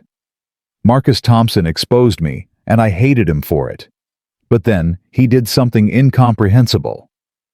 He gave me a second chance. He hired me back, made me work under the very people I'd abused. And I learned something that every fancy business school failed to teach me, that a company's true value isn't in its profits, but in its people." He paused, looking directly at Harrison Wells. "Maria Santos isn't qualified to be CEO because of her degrees or her pedigree. She's qualified because she's lived the reality of what happens when companies forget their humanity. She won't forget because she can't. Every time she makes a decision, she'll remember being that crying janitor in the supply closet. That's not a weakness, it's the ultimate qualification." The testimonial went viral. Other reformed managers spoke up. Keisha Williams, now fully recovered, organized rallies. Roberto flew in from Birmingham with a petition signed by 10,000 employees. Even Vincent Cordova, the corrupt DEA agent serving life in federal prison, sent a letter acknowledging Maria's strength and integrity. The morning of the vote, Marcus could barely stand, but he insisted on attending in person. Maria and Sophia flanked him as he entered the boardroom, his body ravaged, but his eyes still fierce with determination. "Before you vote," he said, his voice a whisper that somehow commanded attention, "I want you to understand what you're really deciding. This isn't just about who runs Thompson Industries. It's about what Thompson Industries stands for. Are we a company that exists to maximize shareholder value? Or are we a company that proves ethical capitalism isn't an oxymoron?" Harrison Wells stood to respond, but before he could speak, the boardroom doors opened. Elena Valdez Sr. entered, followed by dozens of Thompson employees, janitors, cashiers, stockers, department managers. They filed in silently, filling every available space, their presence, a wordless testament to what was at stake. "These people aren't supposed to be here," Wells protested. "These people are the company," Marcus replied. "They're the ones who generate the profits you're so concerned about. They deserve to witness this moment." The vote proceeded, each board member announcing their decision publicly. It was closer than Marcus had hoped, 7-5 in favor of Maria. But it was enough. Maria Santos, former janitor, former witness in hiding, became CEO of Thompson Industries. The celebration was muted, overshadowed by Marcus's declining health. That night he was readmitted to the hospital. The doctors said days, maybe a week. But Marcus had one more battle to fight. From his hospital bed, he worked with lawyers to establish the Thompson Foundation for Worker Dignity, endowing it with the majority of his personal fortune, nearly $2 billion. The foundation would provide emergency assistance to retail workers, fund legal challenges to exploitation, and establish educational programs for advancement. This ensures that even if future leadership loses its way, there's a force to pull it back, he told Maria, signing documents with a shaking hand. Maria took his hand, her own trembling. "I'm scared, Marcus. What if I fail? What if I can't protect what you've built?" "What we've built," he corrected. "And you won't be alone. Sophia, Roberto, Keisha, even Brad, they're all part of this now. The movement is bigger than any one person." As the days passed, people came to say goodbye. Employees from across the country, some driving hundreds of miles just to stand outside his hospital room. The ward filled with flowers, cards, testimonials from workers whose lives had been changed. One visitor surprised everyone: Richard Brennan, the former interim CEO who'd tried to destroy the reforms. He stood awkwardly at Marcus's bedside, clearing his throat several times before speaking. "I was wrong," he said simply. "I saw your reforms as weakness, as bad business. But my son Tommy, the one who worked for the cartel, he's in prison now where he belongs. And he told me something. He said the only time he felt human in the last decade was when he was arrested, when someone finally held him accountable." "You held us all accountable, Thompson. I hated you for it, but you were right." Marcus nodded, too weak to speak, but acknowledging the apology. On his last lucid day, Marcus asked to be taken to store 237 one final time. Against medical advice, Sophia and Maria arranged it, bringing him in a wheelchair with a portable IV drip. The store had been closed for his visit, but employees had gathered lining the aisles in silent tribute. They wheeled him to the supply closet, now bearing a small plaque, "Where transformation begins, dedicated to all workers who struggle with dignity." Marcus touched the plaque, then looked at Maria. "Your tears started this. Your strength sustained it. Your leadership will complete it." "It's not complete," Maria said through her own tears. "There's still so much work to do." "There always will be. That's the point. Justice isn't a destination, it's a journey. Keep walking." They returned to the hospital as the sun set over Chicago. Marcus slipped into unconsciousness that night, surrounded by the family he'd chosen, and built Maria Sophia Janet and dozens of others whose lives had intertwined with his. But even unconscious, he seemed to be fighting, holding on for something. It came the next morning news that Walmart, Target, and 3 other major retailers had announced they were adopting modified versions of the Thompson model. The revolution had spread beyond his company. Janet, tears streaming down her face, whispered the news in his ear. A slight smile crossed Marcus's lips, and his breathing, labored for days, suddenly eased. Marcus Thompson died at 3:47 p.m. on a Thursday, 5 years after he'd first gone undercover as Mike Henderson. He was 57 years old. His funeral became a phenomenon. The service, held at Chicago's largest cathedral, overflowed with mourners. But the real tribute came from the store's every Thompson Industries location closed for 1 hour. Employees and customers standing in silence, honoring the man who'd proven that power could be wielded for justice. Maria stood at the podium, looking out at thousands of faces, workers, executives, competitors, politicians, all united in grief and respect. Marcus Thompson was born into poverty, she began, her voice carrying clearly. His father was a janitor who died young, worn out by endless labor for poverty wages. Marcus built an empire from that loss, but somewhere along the way he forgot his origins. It took a crying janitor to remind him. She paused, composing herself. "I was that janitor. I was desperate, terrified, watching my daughter die slowly while a corrupt manager stole my wages and dignity. Marcus didn't just save me, he let me save him." He remembered that business without humanity is just organized cruelty. She looked at the coffin, draped in a simple cloth, rather than the elaborate arrangements wealth could have afforded. Marcus spent his last years and his entire fortune fighting for a simple principle that every worker deserves dignity, fair wages, and the chance to build a better life. He didn't just preach this, he proved it was profitable. He showed that ethical capitalism isn't just possible, it's superior. The eulogies continued for hours. Sophia spoke about the man who'd become her father in every way that mattered. Roberto talked about redemption and second chances. Keisha testified to the power of being seen and valued. Even Brad Miller spoke his transformation from villain to advocate complete. But perhaps the most powerful tribute came from the thousands of workers who shared their stories on social media, all tagged with #ThompsonLegacy. Stories of wages raised, benefits provided, dignity restored. The hashtag trended globally, reaching millions who'd never heard of Marcus Thompson but understood the struggle for workplace justice. In the weeks following the funeral, Maria faced her first major test as CEO. A hostile takeover attempt funded by competitors who saw Marcus's death as an opportunity to destroy the Thompson model and return to traditional exploitation. The bid was generous, 50% above market price. Many shareholders were tempted, especially given the stock's volatility during Marcus's illness. Harrison Wells, despite his earlier defeat, publicly supported the takeover. Maria Santos is a figurehead, he told CNBC. She doesn't have the expertise to run a multi-billion-dollar company. This takeover is the responsible choice. Maria's response was unconventional.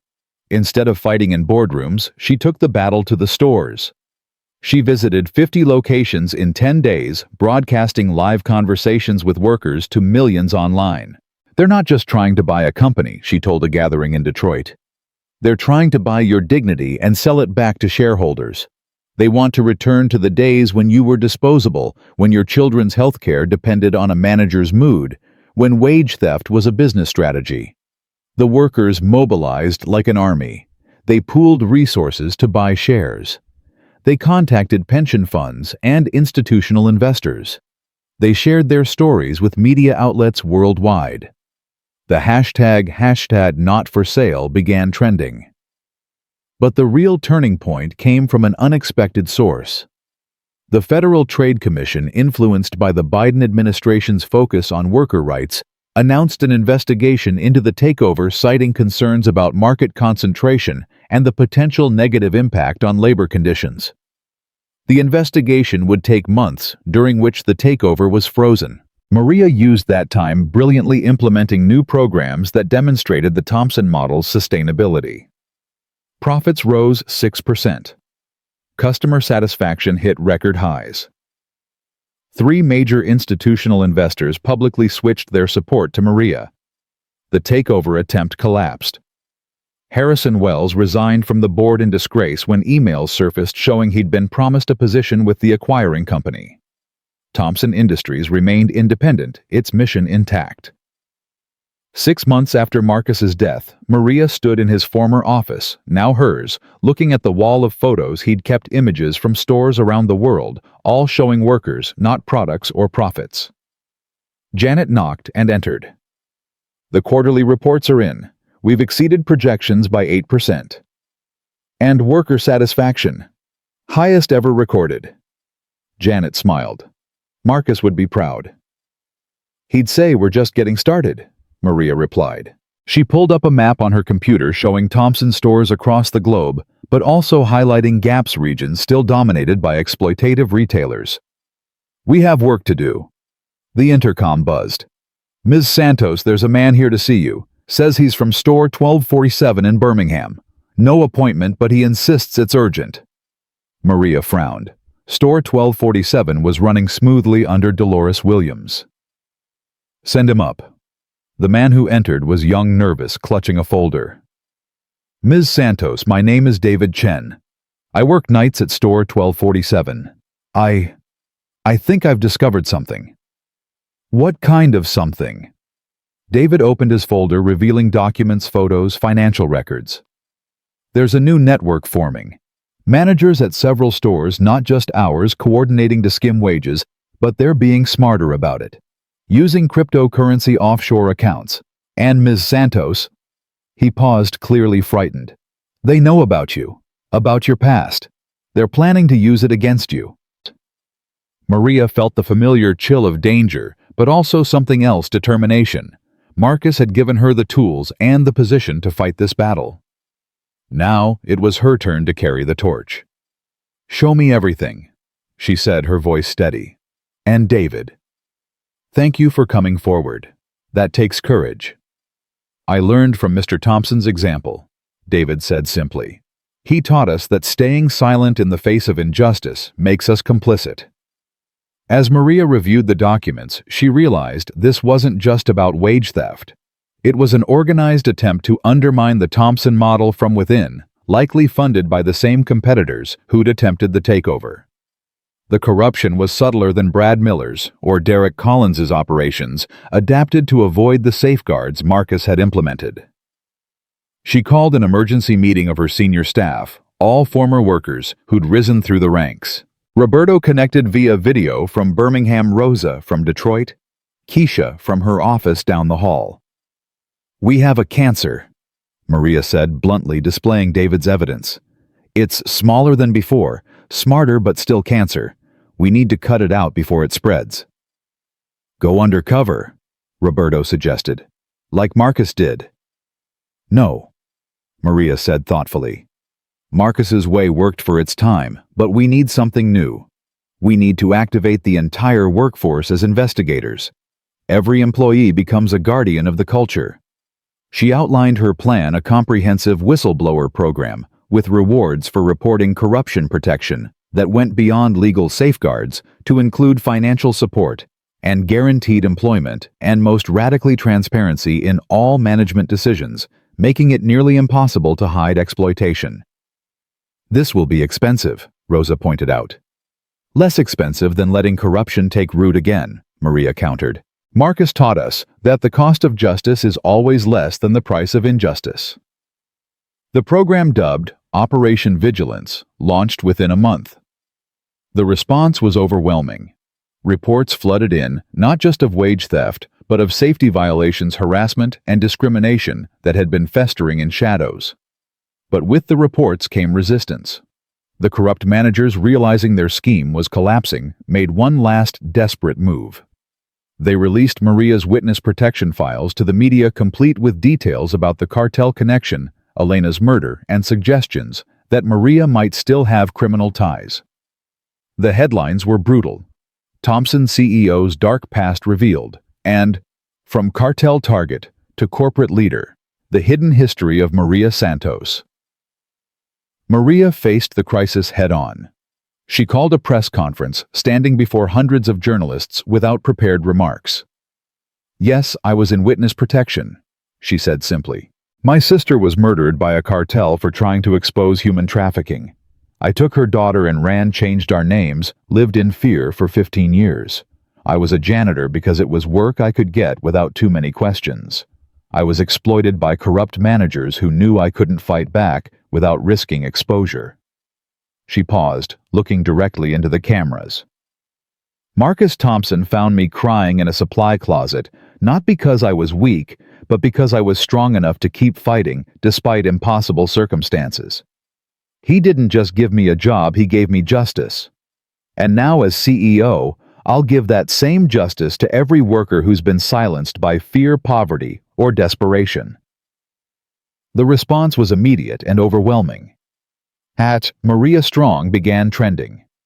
Workers from other companies shared their own stories of hiding backgrounds, facing exploitation because of their vulnerabilities.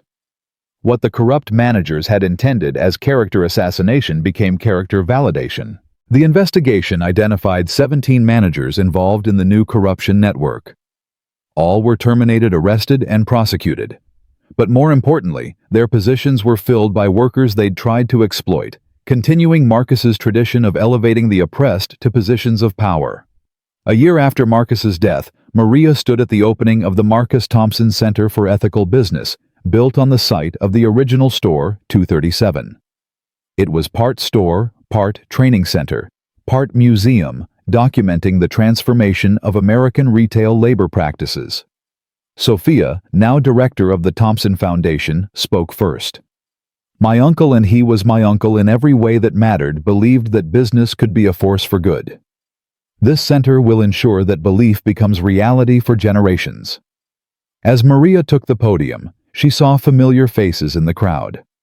Brad Miller, now a regional manager, his redemption complete. Dolores Williams, whose daughter Keisha stood beside her, fully recovered, and working as the company's head of worker safety. The Moreno family, their children now in college, free from the shipping containers that had once imprisoned them. Marcus Thompson once told me that justice isn't a destination. It's a journey, Maria said. This center isn't a monument to what we've achieved, but a launching pad for what we still must do. Every major corporation in America still has workers being exploited, voices being silenced, dignity being denied. Our work isn't done until every worker everywhere is treated with the respect they deserve. She unveiled a statue in the center's lobby, not of Marcus alone, but of two figures, a CEO in a suit bending down to help up a janitor in work clothes, their hands clasped, neither superior, both essential. The inscription read, "Power without purpose is tyranny. Purpose without power is futile.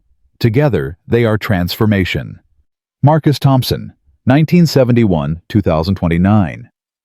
As the ceremony concluded and the crowd dispersed, Maria found herself alone in the memorial garden behind the center. She sat on a bench looking at the small plaque that marked where Marcus's ashes had been scattered.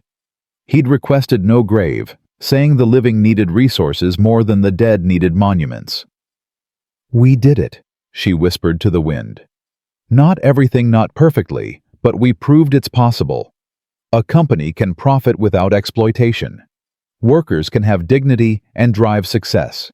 The powerful can choose justice over easy gains." A hand touched her shoulder. Sophia stood there, her own eyes wet with tears. "He'd be proud," Sophia said. "He'd tell us to get back to work," Maria replied with a small smile. "There are still battles to fight." As they walked back toward the center, Maria's phone buzzed with a message from a worker at a competitor's store, asking for help sharing stories of abuse that sounded all too familiar. Maria showed it to Sophia. "Want to go undercover with me?"